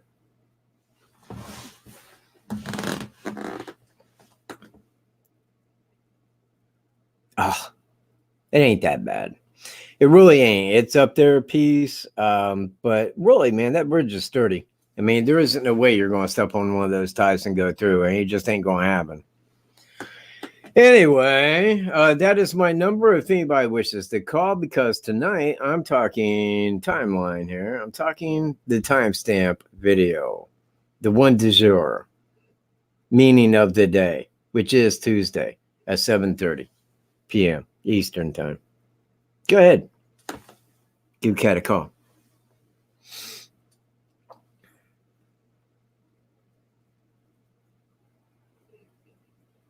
Or I'll just go to the next video, man. I will. I'll just show me walking out of there. Is that what you want? Is it? Really? All right. All right. Whatever, man. I'll do it.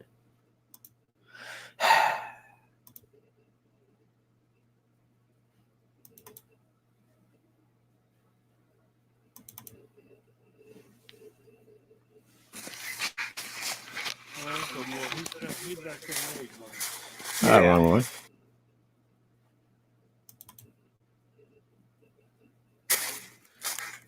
This one. All right. Now, this is us walking back out of there. And we're heading north this time. We didn't take the south route like I did in the first one.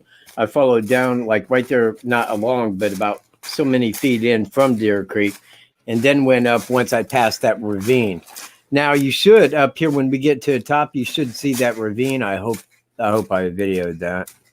But you got to go up the hill again. In every case, you got to go up that hill. It's not a huge hill, but it's still a hill.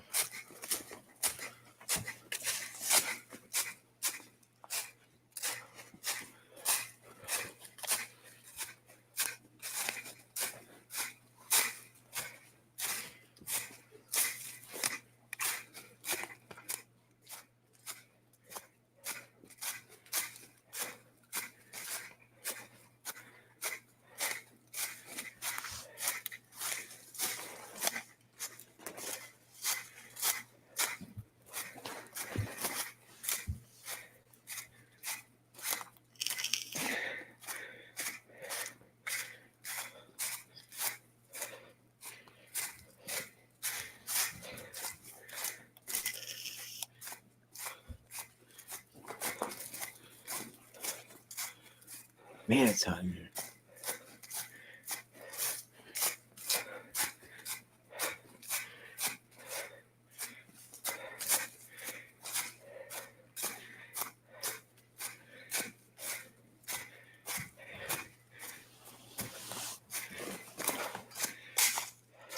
Let's walk right up to the cemetery. As you'll see. Should have panned left, man. That's the cemetery right there, people. Right there where I'm aiming at, that is the cemetery. If you wanted to know how far away it is, there it is. It's that far away. You could go in on that left-hand side of the cemetery once you enter, park there, and you could be down there in minutes. A minute. Downhill. It wouldn't be hard to get to from there, but I don't think that the suspect was thinking in that manner. If you can see right there to my front, that's kind of the upper beginning of that ravine. There's the car. Oh, wait. Hang on. That car is going to be coming through here in a minute. We're on the left side of the cemetery now. And when we get up there, that's when they come pulling ravine, in. Isn't it? Yeah, man. See, I'm telling him about the ravine. I'm not even filming it, man. Like, what was my issue? Yeah. And I'm on a There's horse trail path here. right here. That's That the. one that they use on occasion. There it is. Well, that ain't, but that goes out to the horse path. Or the horse field. Ow! Barbed wire. Quit watching the camera, Cal. Yeah, I walked into barbed wire. Motherfucker. Yeah, I'm sorry for that, man. But you shouldn't have to hear me talk like that. Barbed wire. I guess man will say Little anything when he bastard. gets hit with barbed wire, though. It's not cool with people walking through it and shit.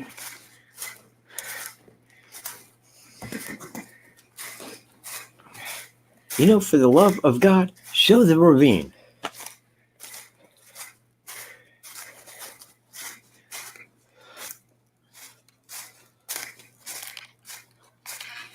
Now, right in here somewhere is where they pull by in the car. About right in here.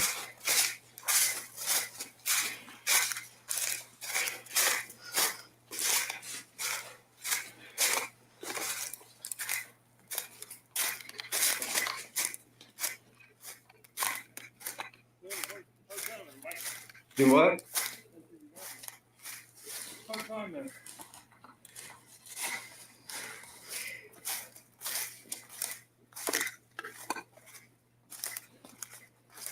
That might be Weber's, maybe. This is going down the upper part of that ravine. This is very light, but like I say, it's very deep toward the middle. And I didn't even pan down it. Jeez, man. Hello. All right, we are back on Maxwell's property.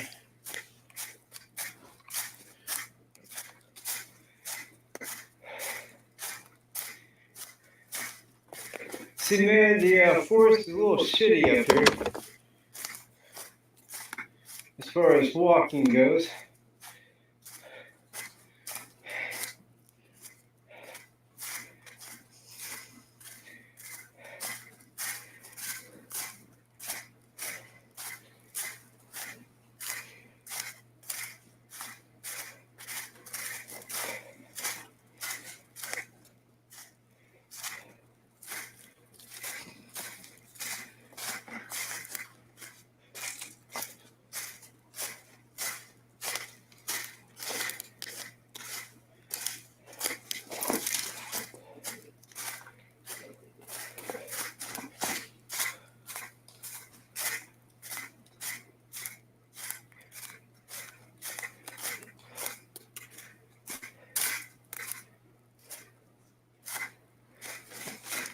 Look at all those trees down, man. Jeez. Somebody's been in there doing some logging or something. It's like a bunch of down trees right there.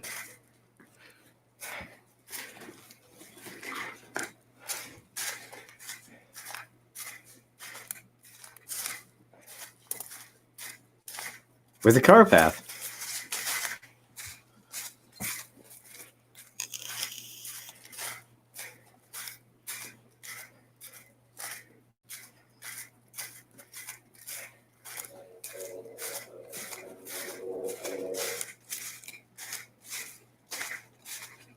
Here's deer blind. Now here's the deer blind. Now this is from its north side, Over not the in south there. side like it was in the other video. This time we're on the north side of it Immediate rather than left. the south. Well, actually somebody's with me. First time I was alone, but this time Scott's hanging out.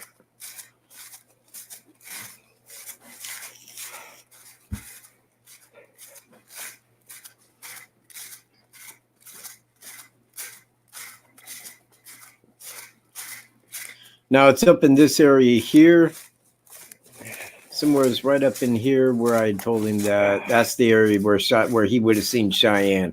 If she's hiking down the 501, he would have seen her because he would have been watching to his front, and he probably would have hunkered down behind a tree for a minute, let her get at a safe distance so she wouldn't see him coming out of there. cam. See it? What? Trail cam right there. Oh. Yeah.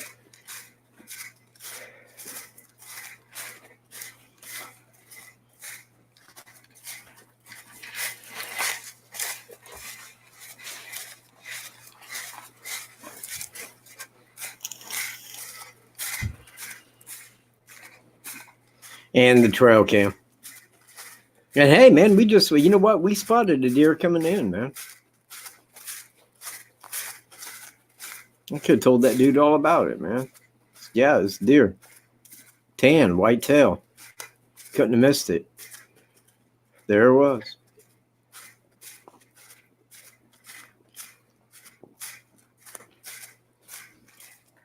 Now, people's been in here logging, man. Yeah. Now, we're on Mears now. Ever since we passed that ravine, that goes into Mears property. Actually, right there on the right-hand side of that cemetery.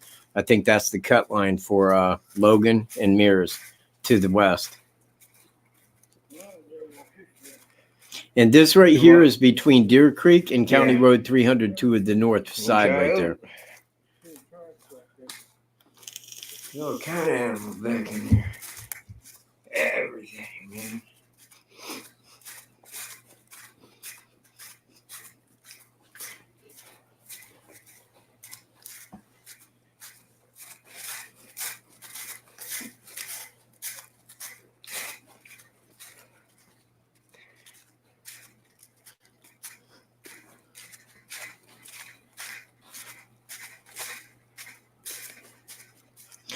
A little mucky right there, man. A little bit swampy. You can literally feel your foot go in the ground right there, Lil. It had that kind of muck.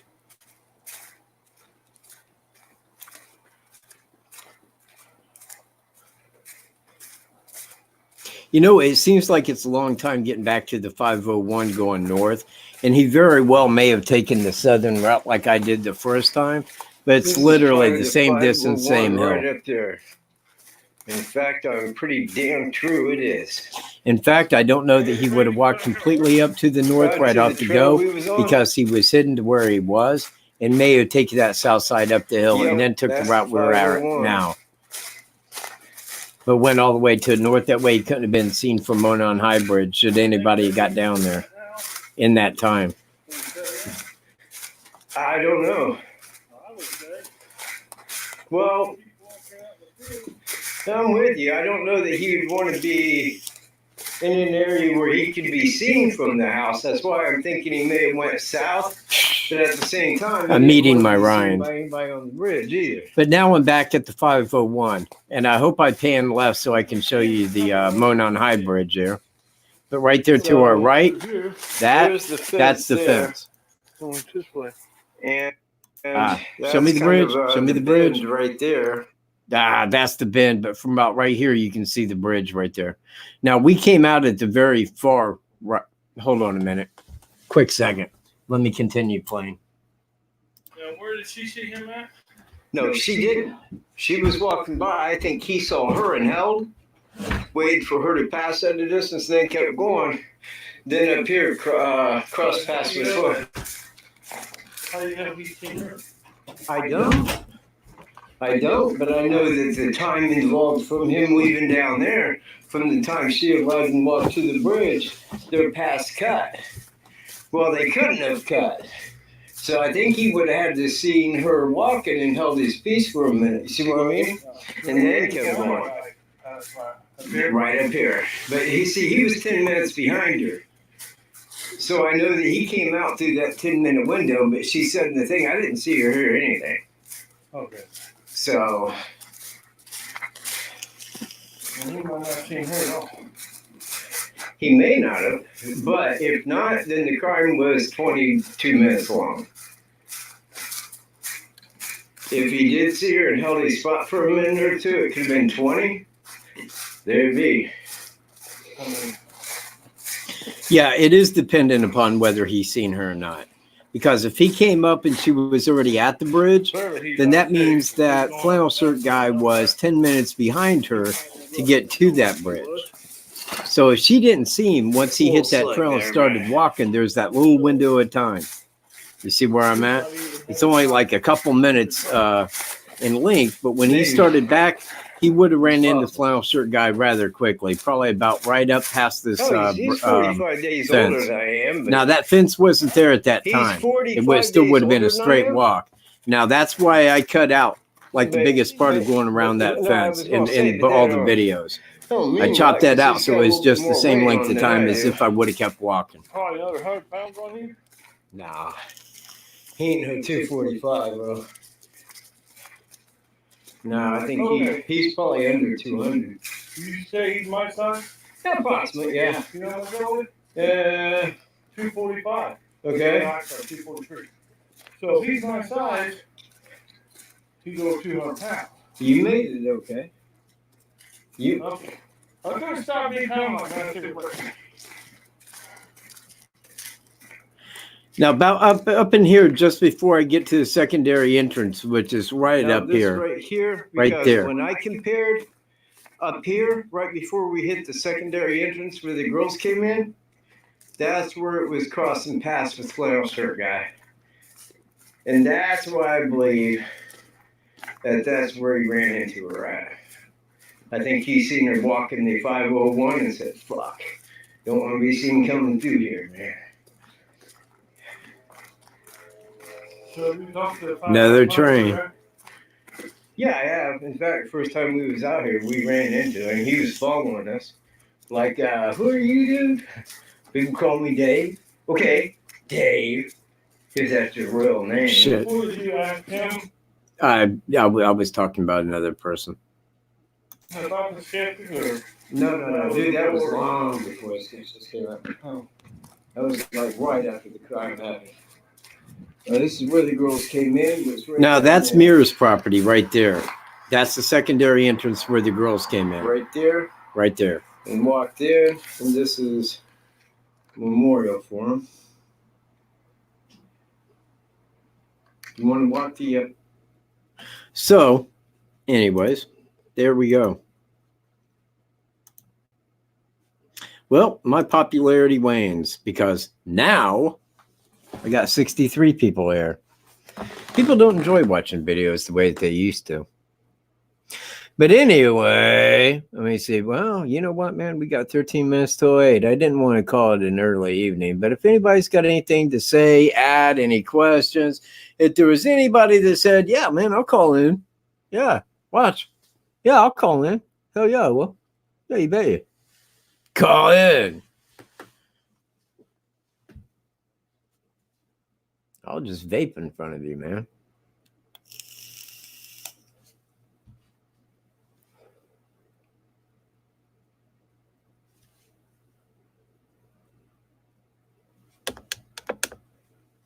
Phone. Are you functional phone? Are you? Ring.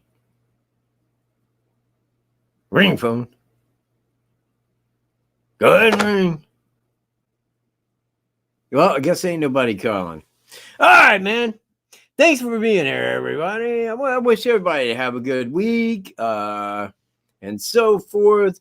Because everybody said they was going to call in. Apparently no. Apparently no was the big answer. My number's on the screen should you change your mind.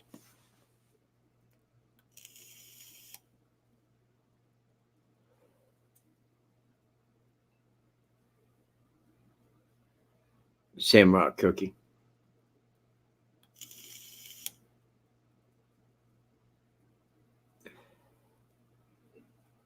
I'm waiting. I'm waiting. People are leaving, but I'm waiting. I'm still waiting, man. I'll be here when everybody's gone. Oh, wait, you know, man. Somebody's calling. Oh. I knew that. Yep. Night. I was enjoying watching all the videos, so that's why I didn't call in right away. Oh, well, thank you for viewing them. It's Incognito Society, everyone. Well, really don't know what to talk about because I think you've covered everything other than just, I time-stamped went through your video and time-stamped everything. Oh, good. Thank you. Yeah. I hope that it helped really some pleased. anyway. What's that? I'm sorry? I said I hope that it helped some because, Oh, I tried yeah, to put in there definitely. what I could that was factual. I can't believe that nobody had thought about doing the walkthrough, and I'm glad that you did it first. Well, you know what? We kind of did.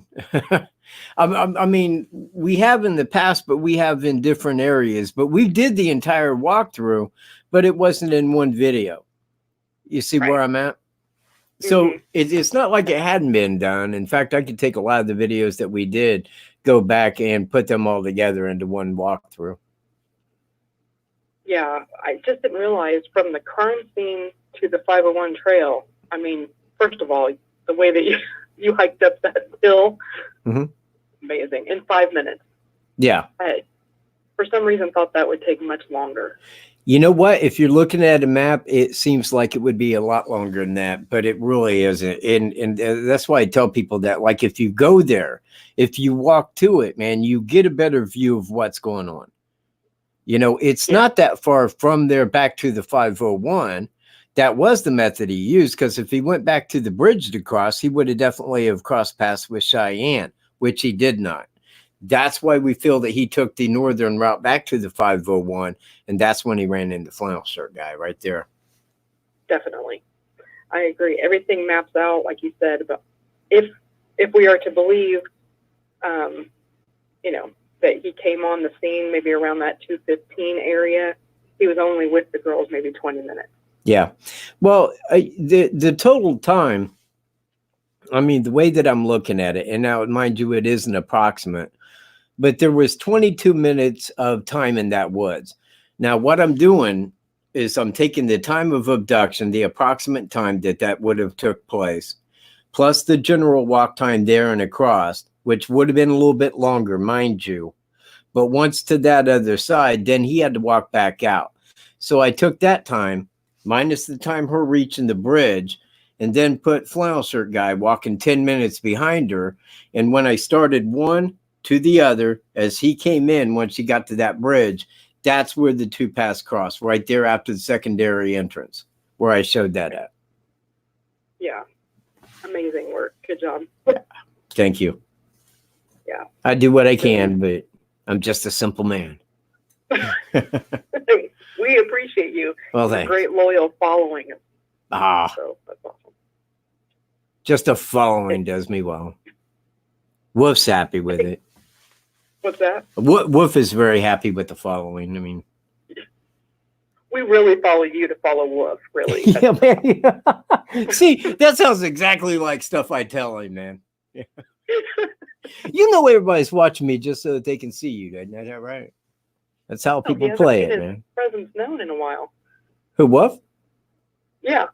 Well, normally and generally speaking, he's in here and right there on the couch, so I can get him over here rather quickly. But tonight he's actually in the bedroom because I gave him a can of wet dog food and put him in there for a time. That way he wouldn't be in my lap when I'm trying to do a video. And if I'm sitting on the couch, he don't even come over to me, man. He stays to the other end of the couch and don't give a damn. If I'm sitting over here, he's all like, yeah, dude, I want in. How rude. I don't know. It's puppy behavior. So the other thing yeah, well, hold on. This case you're working, tell us about it. Oh, Lowell Badger? Yes. Yep. Oh, yeah. So I really think that, he was 85 years old, a retired gentleman that was in the community and church-going guy. And the only two things stolen during this burglary and murder of him were a TV and a safe. Just my thought upon watching the video. Mm-hmm. I think that the TV was in part a setup to make it look like a robbery. Mm-hmm. But I think that the safe was the big picture, and I stand on your side that they knew that safe was there and probably thought that there was something more in it and I don't know what was in it. You see where I'm at? Exactly. And I wondered why they were looking in the pond, and where he lived at, and if you Google map it, was very close to the Wabash River, I think, that runs right down there through the Indiana and Illinois line. Okay, yeah. There's all kinds of ponds right behind his property. I was thinking, well, why were they looking in there for? Were they looking for the safe to be dropped in there or the TV? But I'm thinking maybe there were papers. Maybe the person thought something was in the safe, but what was really in the safe was no use to them, and they may have just discarded it. So that's why the police might have been looking in there. I didn't put all that in the video. I don't put a lot of what I really think in the videos, but I'm thinking, why were they looking in the ponds and using boats and scuba divers? I don't know. Very interesting. But I do think it's somebody that knew him.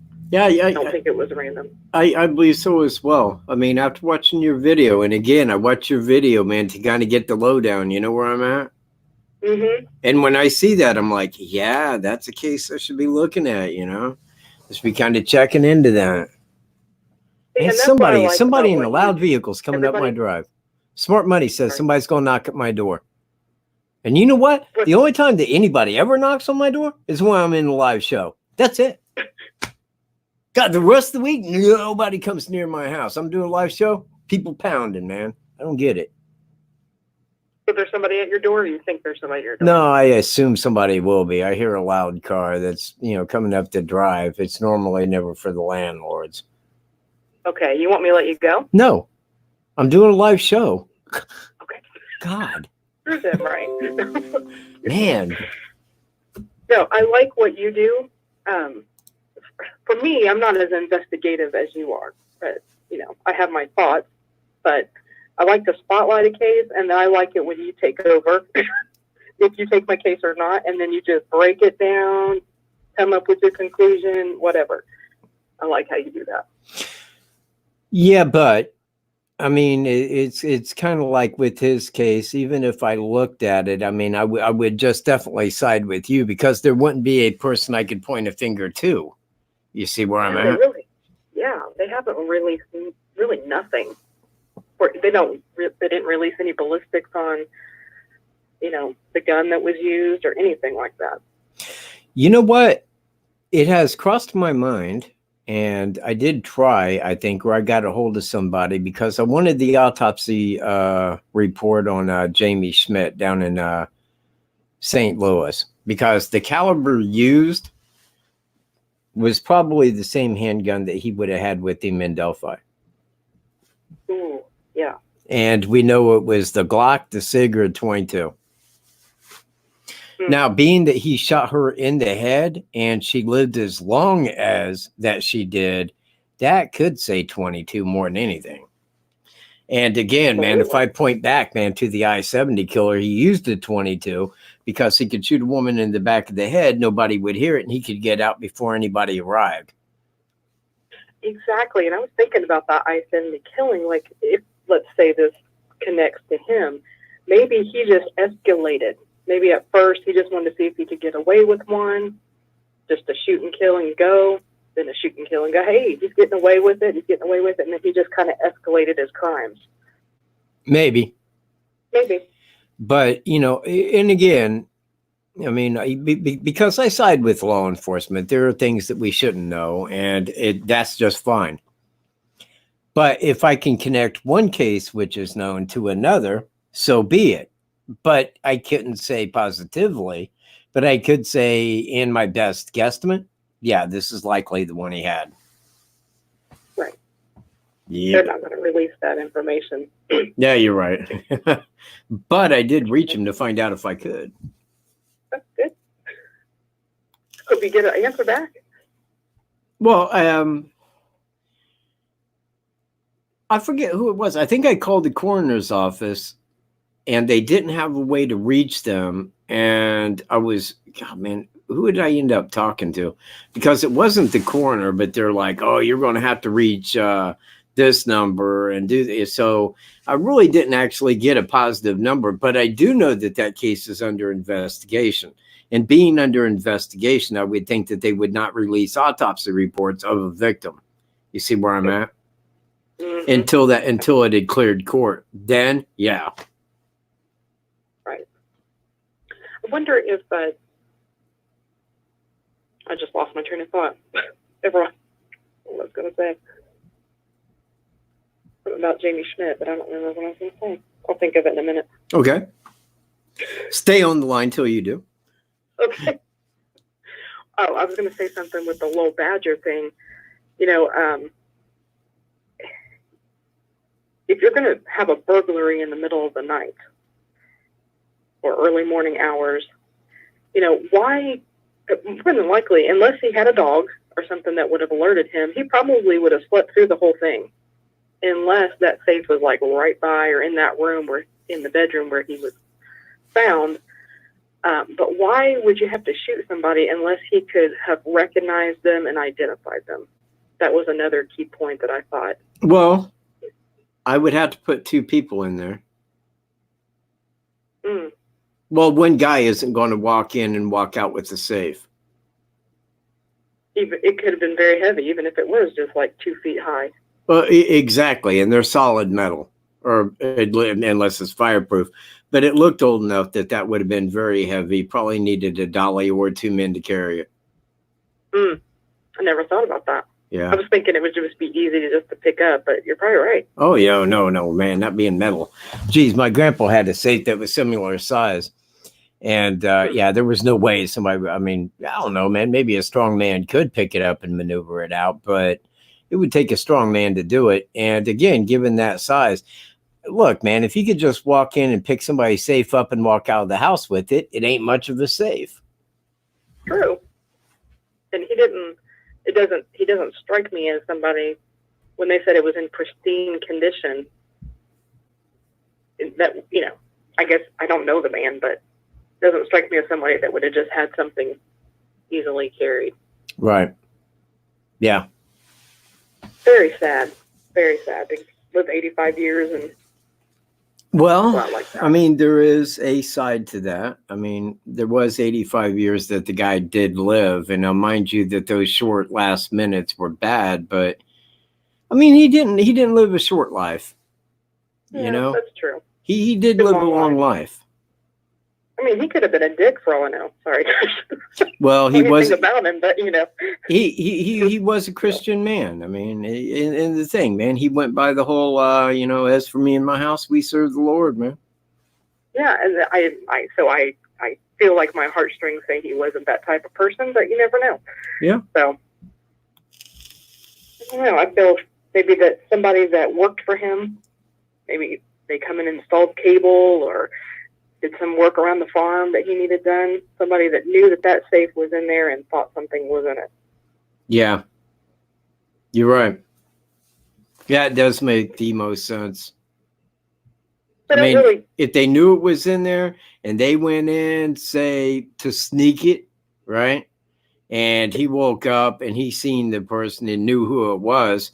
Well, the person didn't want busted, and he didn't want this guy knowing you killed the guy, you steal the safe, but hey, let's take the TV. Let's make it look like it was just a straight burglary, and we wasn't here to get his safe and knew about it.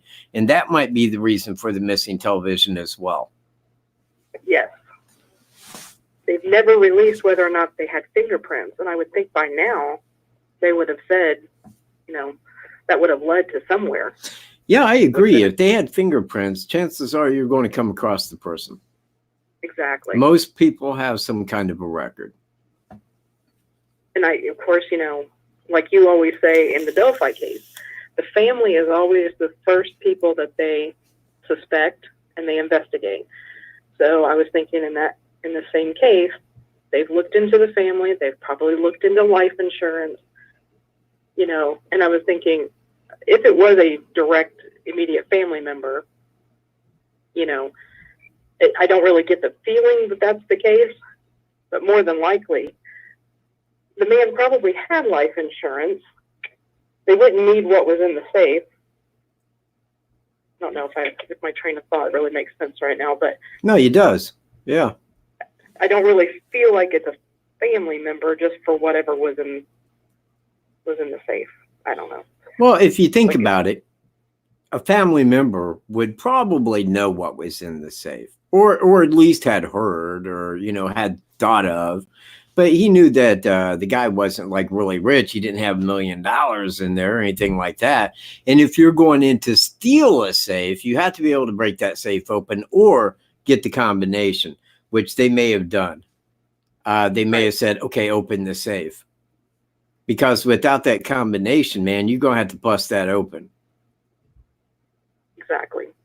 And I think that if it had been a family member that did this, they would have already had known that they would look into them based on those types of things. They would have had to do something completely different.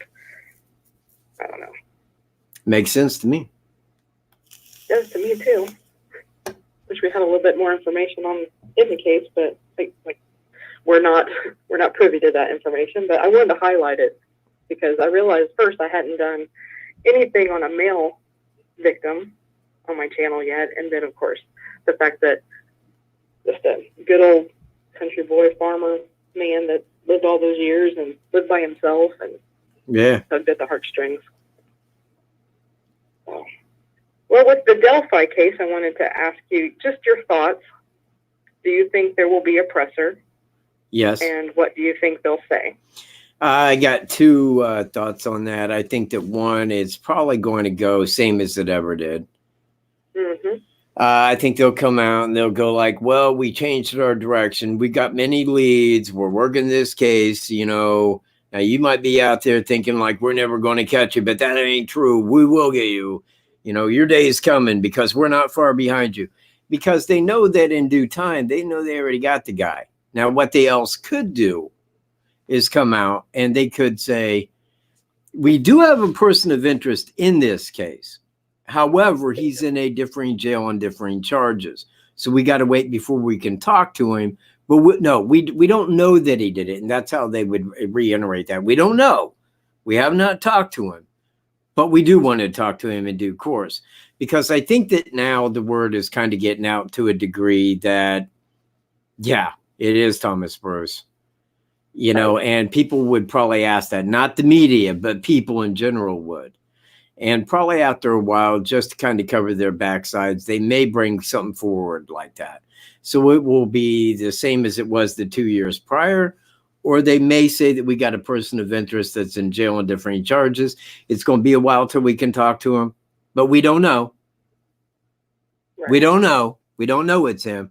All we're saying is it's kind of a person of interest, and kind of leave it at that, because really, leaving it hanging, man, until like next November, next December, next January, that's going to seem a little odd, man. I don't know that they want to be in that bag right now. I agree. I think that after that whole 422 presser last year, and then there has been nothing. Nada. Absolutely nothing. They've got to say something more. Now, if I can take you back to that presser, and I don't know if you was watching my channel at that time or nay. However, I did say at that presser, in 1 year's time, you won't hear another word. You're not going to. You won't. Yep. You know why? I know who did it. That's why. And that is held true up to now. It has. Exactly. I remember you saying it. Yeah. It ain't going to happen. There ain't no some other body out there that fits all this criteria. It is the one, the Neo, him, Thomas J. Bruce. And it still is. Sorry, I interrupted you. No, you didn't. I was done. I think what really irks me with law enforcement is that they led everyone to believe that the suspect is local, but did nothing to ensure security or protection for the locals, that there was a murderer living among them. I mean, that to me was the first clue. Okay, I know they can't shut down the trails and they can't stop everybody. I mean, if we were to take TB out of the picture for a second and say, okay, this guy's local, wouldn't you be of concern that that local guy, whether it be Delphi or Carroll County or surrounding counties, could come back and do the same thing? Now, or if you believe he might come back just to maybe not kill, but to revisit his crime scene, wouldn't you put something up to maybe catch the guy? Wouldn't you put up some sort of security there to say who's coming and going? If we are to believe this guy is local, Please, hold on a second. Sure. Sorry. Hold on. Please watch my last video, okay? That answers that question. There you go. Carry on. Well, I know, and I'm just like I'm just ranting, really, when I already know the answer to this question. You know, it's like I think I come back to all the ones that say, you know, no, the guy's local. Well, why isn't law enforcement doing something about that? Yeah, exactly. The reason is because he's not. He isn't. He's not local. And I have covered that for over a year now, that it isn't local. And I gave my reasoning.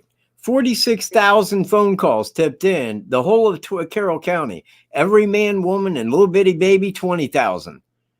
That's twice as many people that lives in Carroll County phoned in a tip. None of them were correct. The guy's not from here is why. If that person that's like videoed on that bridge was anywhere around Carroll County where a person could see him and hear his voice, he would have been hit within 2 weeks. I'll guarantee you that. He would have been. Absolutely. Yeah. 100%. Yeah. Thank you. Yeah. And I watch all your videos. I may not always get to catch them live, but I go back when I have a moment and watch them all. I watch all yours too. Well, thank you. Yeah. Try to bring light to cases, you know, but I always don't put everything that I think in them because it's just speculation. You know what? I kind of do, but now I've done that in the past and regretted it. When the thought crosses my mind, I'm like, man, that's a great thought. And I go make a video on it rather quickly.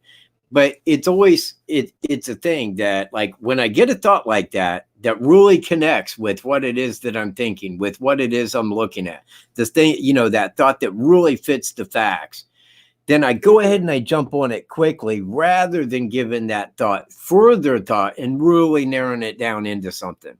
Now, I did that in the past and I've kind of regretted it because then when I bring it back up, it's like the first way I worded it seems really wrong. You know, in the way that I had said it, when I really should have made a video that really studied that part, you know, and really got to the fine science of it. And again, there's sometimes when I will, man, I'll just hop on something and to not really give it too much thought, then regret it a little bit and think really I should have waited and really thought on that and then really covered it more in depth. Well, I think that's why people like what you do is because you do it your way. You don't try to overthink it. You, in the moment, you have a thought and you do it. You know, sometimes we lose that originality. Is that the right word I want? But, you know, and that's why you have the loyal fans that you do, really. Well, I appreciate anybody that watches my channel. I mean, because without people watching my channel, the honest truth of it is I'd just be sitting here talking at a camera at night all by myself. Me and Wolf sitting in front of a camera, making videos for no reason, you know? So I'm happy that people watch my videos, but I wanted to express to the fact that I do try to keep it to a fact. You know, I try to keep my theory within the facts because when you step out of the facts to create your own theory, it makes it concocted more or less. You got to stay to the facts. Right. I try my best when I make a video that if I was in the family's shoes, what I'm saying, would that hurt me? You know, like if this was my child, what I'm saying, would that hurt me if somebody else was saying it? So, right. And then half the time I have to cut out what I say because it is, again, just my opinion. You know, just like with, if this had happened to my child, I would be livid at a 3-year mark. Yeah. And I'm not saying they should be. I'm saying this is me. So I'm not saying that they needed, the family needs to act like me by any stretch, but I would be mad that they gave hope and then nothing. And then here it is at 3 years and there's still no, I don't know if I'm saying protection or security, but there's nothing to protect anybody the way that they want us to see their new direction. Well, but and that's why here's kind of how I look at that statement by law enforcement when they said, no, we don't think anybody local has anything to fear here. Now, I don't know exactly why they said that, but I know after they said that, I hopped on that and I said, well, that's a pretty bold statement. I mean, here, out there somewhere in the world at that time, we knew there was a guy that did this. Now, we don't know where he's from. And why is law enforcement acting like he may not do this again? I mean, Right. Do they know him? Of course they don't. So it was a rather bold statement to say that. Now, in looking back at it now and knowing where he is and knowing they know what I know, plus, now I can say that they can come out and they can run it however they want. And that's just fine because they're not really lying. And everybody acts like it's a lie. It isn't a lie. They haven't went down and talked to him. They haven't investigated. So they don't know the particulars. They will once they talk to him. They will when they go in trying for a confession. But until that time, they're not going to come out and announce charges on this guy. And everybody's like, they got DNA. They would say, yeah, they got DNA. And won't you go to another channel? Right. When people say that, I want to say, if they had went and talked to TB, that's the first thing what's his name, Sanchez would have reported. Yeah. They would have had the news. News outlets would have known. Oh, they were at Missouri, because that's exactly what happened with the Nations case. Daniel Nations. It was out before they even headed that way. A person of interest in the Delphi case. Daniel Nations, an Indiana sex offender on the run, staying at a small trail in Colorado and arrested for threatening people with a hatchet. All right, I'm in. I'll jump on and go check it out because that was the only person of interest that we had. Mm-hmm. Yep, So yeah, we look in, man. We looked into his life so deep, man. He could feel us digging. He could literally feel the digging going on. Yeah, we was talking about his mom, his dad, his uncle, the killer. Him seeing his mom's dead body, all of it. We brought it all out. Hell, I even got his statement of innocence over here, all wrote out by him in hand. Might give that away one day. Might hand it out. Only touched by him. I swear this to you. The craziest thing. So I feel bad for the guy, real, and in one aspect, not really for all that he's done. What, Daniel Nations? Yeah, in one aspect of, man, he was hook, line, and convicted by everybody that knew about his past. Yeah, thank you. Yeah, I don't know of anybody that was handing his past out like me and Greeno was, man. That was the whole of it. Well, we hopped on that like bam. We took it to the curb and back. Yeah, and the thing is, the media was the one that did it first. Yeah. It wasn't like you guys knew anything about it before the media had spilled it all out. So. And the media put his face up right next to the sketch. Mm-hmm.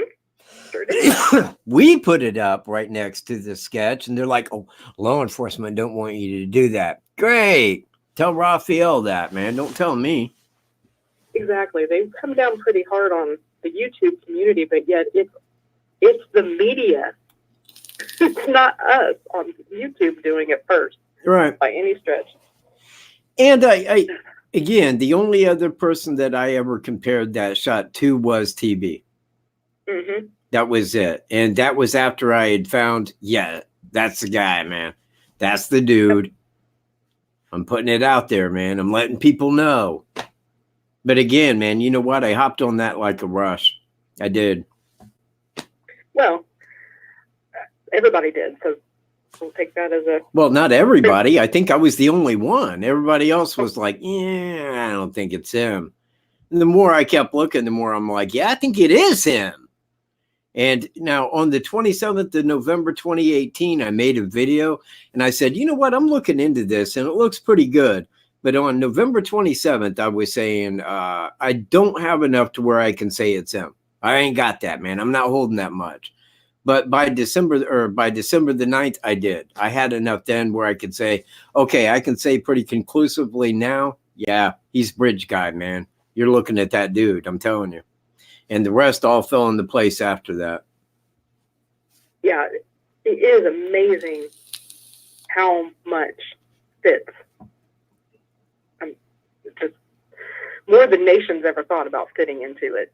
There was just, it's one thing after another. I mean, from fact to theory, Yeah, it all pieces together. well, I mean, that was the issue that we had with Daniel Nations. We talked to his wife, we talked to him, but there was no way that we could look at that and say, like, he had to steal the money. He had to steal a car. There had to be some way for him to get here. But we couldn't place him in Delphi. Now, with TB, it's a little different because now we know it's en route to his brother's house. We know that he crossed by Monon High Bridge Trail numerous times over many years. So now I can say that he had stopped there, that he did know of that trail. And I liken it back to Evansdale on the reverse date. It was a small trail. He felt comfortable, you know. It was a place where he could go, seek opportunity. He's an opportunistic killer, man, a sadist, a monster. Yeah. And quick at his crime. Brazen. Yeah. That's the word the Period. cops use. Brazen midday. And all of them are like that. Brazen midday. Yeah, and he don't stick around. Nope. Which is when people say something about the case in Delphi, well, there just wasn't enough time, or it was just so quick and planned out. No, that's his MO too. I mean, that's a part of who he is. He's out. He's gone. Sees opportunity, takes it, and gets out of Dodge before anybody realizes anything happened. He's gone. Phantom just gone. Yep. Yeah. Well, thank you for taking my call, and it's a great video. I love watching all that, and I listened to you and Weaver and your commentary. Yeah, you know what? And I apologize for some of that because it was just a conversation that we was having. And a lot of that wasn't meant to go on video. And that's why I say if he walked by and I said, you two will do right over there. It's not like I'm saying that is what happened. All I was doing is expressing to him that he had said something weird, maybe make him stand over there. And I don't know that. I want to point that out. All I was doing was drawing options out of my head, you know. Everybody does. Don't apologize for that because No. Real. So. I apologize because I don't want people saying, well, you said that he did. Well, no, I'm telling you now, I'm not stating that he did that. But what I am saying is that if he came from the south side, he did say something to him as he walked by. That's what tipped him off. That's why when he turned around, she hit video record because it happened really quick. Again, if he was coming from the north side and they felt that he was a threat like that, they could have got out of there. Yeah. I mean, they could have hit that south side and been gone. Easy peasy. So if he came from the south side and, you know, maybe showed he had a weapon, something like that, stand right there. I'll be right back. Walked up, see nobody's on the 505, turned around, phone on video record. They want to capture what this guy's going to say because then it became serious, quick. You see where I'm at? Like real quick. Absolutely. Now, and again, I'm not saying it happened like that. But what I'm saying is because of the time of the crime, when I'm looking at it, you would have to reduce the time from coming back to the bend to get to the south side of the bridge. Right. You see where I'm at? Whereas on the flip side of that, at 2:07 with the 2-minute walk, him walking up to that port and then coming back, that's why I put the time of abduction at about 2:12. Right. Makes sense. Thank you. It's what I do.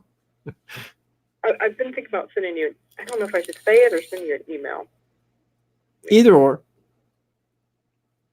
Well, you know, Hughes has a podcast, right? That he produced. Did you know that? Who? Great Hughes. What about him?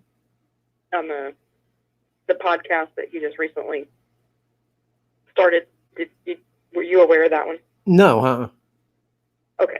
I went to his channel like that. Well, I've been to his channel in the past, long past, but I went that one time. I was looking for information on Cheyenne. That's how I viewed the one. But I mean, I don't go view his channel. Well, it's not YouTube based. It's an actual it's called, I don't know if I want to give it airtime, but anyway, it's a commentator that's not him, but he produced the show, and it's got like different interviews with the family and stuff. But there was mention Made for views. mentioned about certain evidence that might have been found in and around the crime scene, and I was going to ask you something about TB relating to that. So I think I'll just put it in an email, Okay. and then we can discuss that another time. So, all right, in case somebody else wants to call, I'm going to let you go, okay? Okay. I think Double Lance wanted to call, so I will talk at you soon. Thank you very much for calling, Incognito. Thanks. I love devil ants, so. Me all right, too. Talk to you later. All right. Okay, Bye. bye. All right, Devil Lance. Now's your time. Give me the old ring-a-ding-a-ding. I'm waiting. All right, now as for everybody else, man. Oh, that was quick, wasn't it? I'll be. Hang on a minute. Hello? Yeah, Nick's Pizza again. Oh, man, that guy just never gets tired of that. All right, isn't it crazy? I mean, like 5 times the show, man. Hey, Nick's Pizza here. Yeah, great. F you. God, man, you know what? Some kids need a bedtime. And where I'm at, it's 8:30. Well past the kids' bedtime. Go to bed, kid. You're bothering the fuck out of me. All right, so if Devil Lance is calling, if he is, that'd be quite cool, man. Devil Lance, be on the phone here in a minute. Hold the ants of devil. That dude. Man, you know what? He probably fell asleep.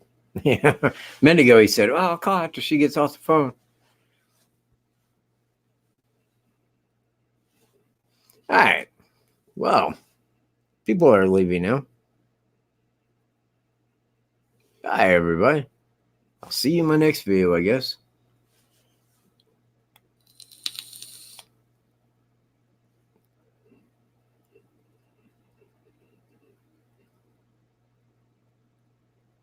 Yeah, it's just me sitting here. This is what it looks like when I'm just sitting around.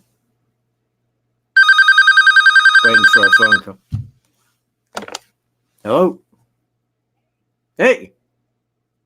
Pretty good. How are you? About Delphi. Okay. This is a crazy question, but I'll be the judge of that. On the video that you just showed us that I watched, and I kind of got some of the time frame messed up, so correct me, please. But you said there were some horse trails. Yes. Okay. Were the horse trails when you were walking back after the crime? Yes. Okay. Now, the reason for that, the reason for the horse trails being there is like right there at the crime scene. Now, that's on Ronald Logan's property. And where I ran into that barbed wire fence, that's when I was going back out of Ron Logan's property. Now, that field that I'm in, down in that area, is part of a horse field. And the horses walk through there, and they make big walking trails around the outside of it. So when I was heading back up that way, I was literally on one of those horse trails. It's about like this wide, very mucky and wet, you know, as it goes through. Right. Mm-hmm. So when you said horse trail, do they ride them or just the horses are on those trails? Yeah. That's just the field where the horses are at. Okay.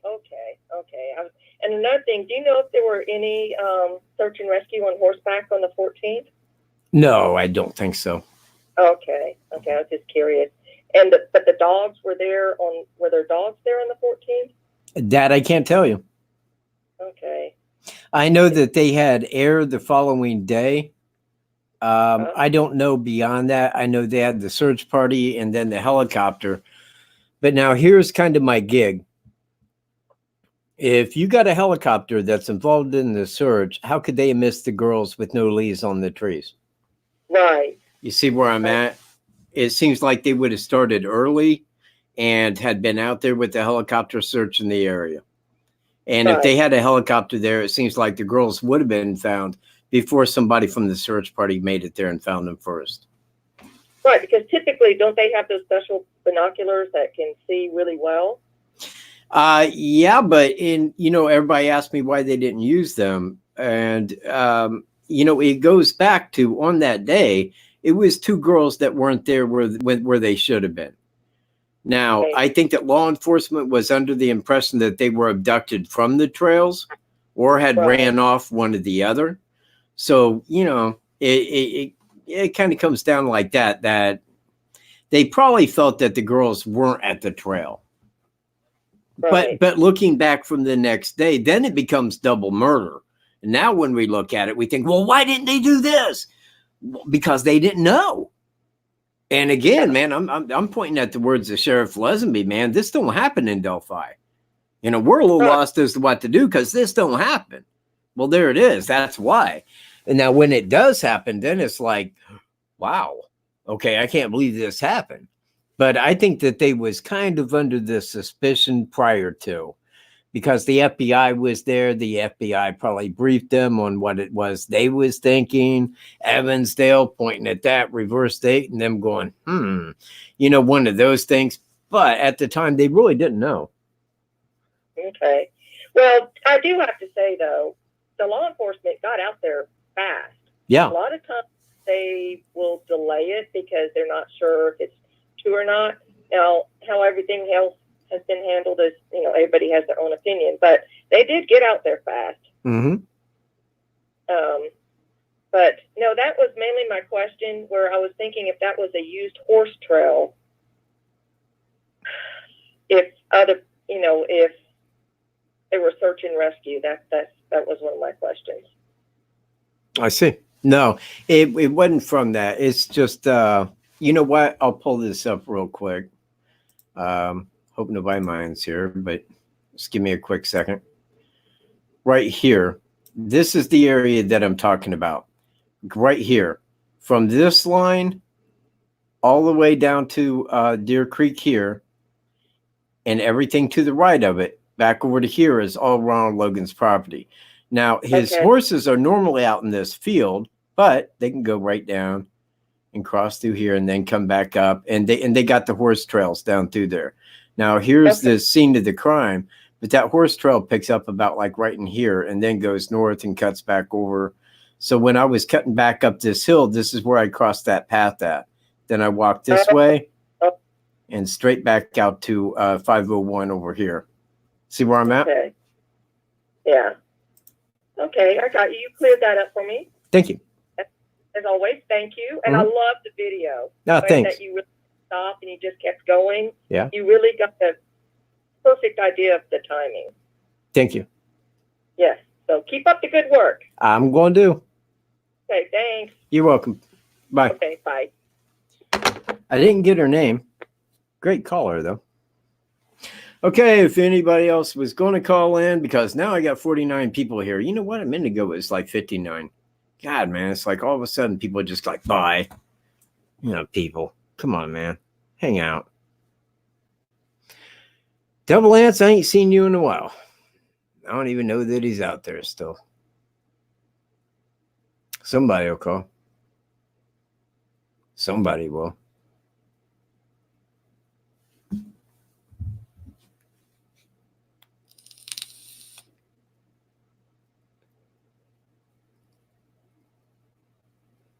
Is Alaska Blue here? Susan? Lily? Is there anyone here? Oh, okay. All right, I got it. Hello. It is. See your recipe, your Christmas recipe on the line. Oh, you didn't? No. Oh, crap. Well, I'll probably have to get that back up for you. Okay. I was just wondering. I looked, I didn't see it, and I loved your show. Thanks a lot. What Christmas recipe? It was the one you said. It was like a roll with. There we meat go. on it. Yeah, you know what? I haven't made that. I got all the footage, but I've never sat down to actually Oh, okay. 'Cause I edit looked forward that. to it. But I've thought about it. Okay. I still got it. Thank you, darling. All right, man. Thanks for calling. Bye. Bye. Not sure who that was, but she did have a good question concerning the meat roll recipe. I do need to get that out there. I want you guys to try meat rolls. You got to make them with love. The way that my grandfather instructed me, he was from Sicily, and he knew how to make a damn good meat roll. The best meat rolls from Sicily.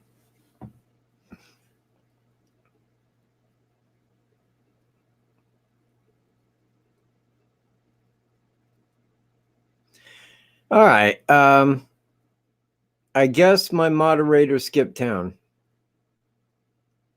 And nobody is calling. Well, that puts an end to this video. I think Sarah, I thank everybody for being here, including my mods who just chatted, I guess. I'm not sure. Great mods, though. Honestly, they really are. But anyway, I will see you guys in my next video, which should be this week at some time because I got some editing to do. But I do want to make that all-inclusive video. That's still yet to come. That should be a little bit more in depth. That's my hope. So until then, I will see everybody on the flip side, man. Have a good one. Thanks for being here, everyone.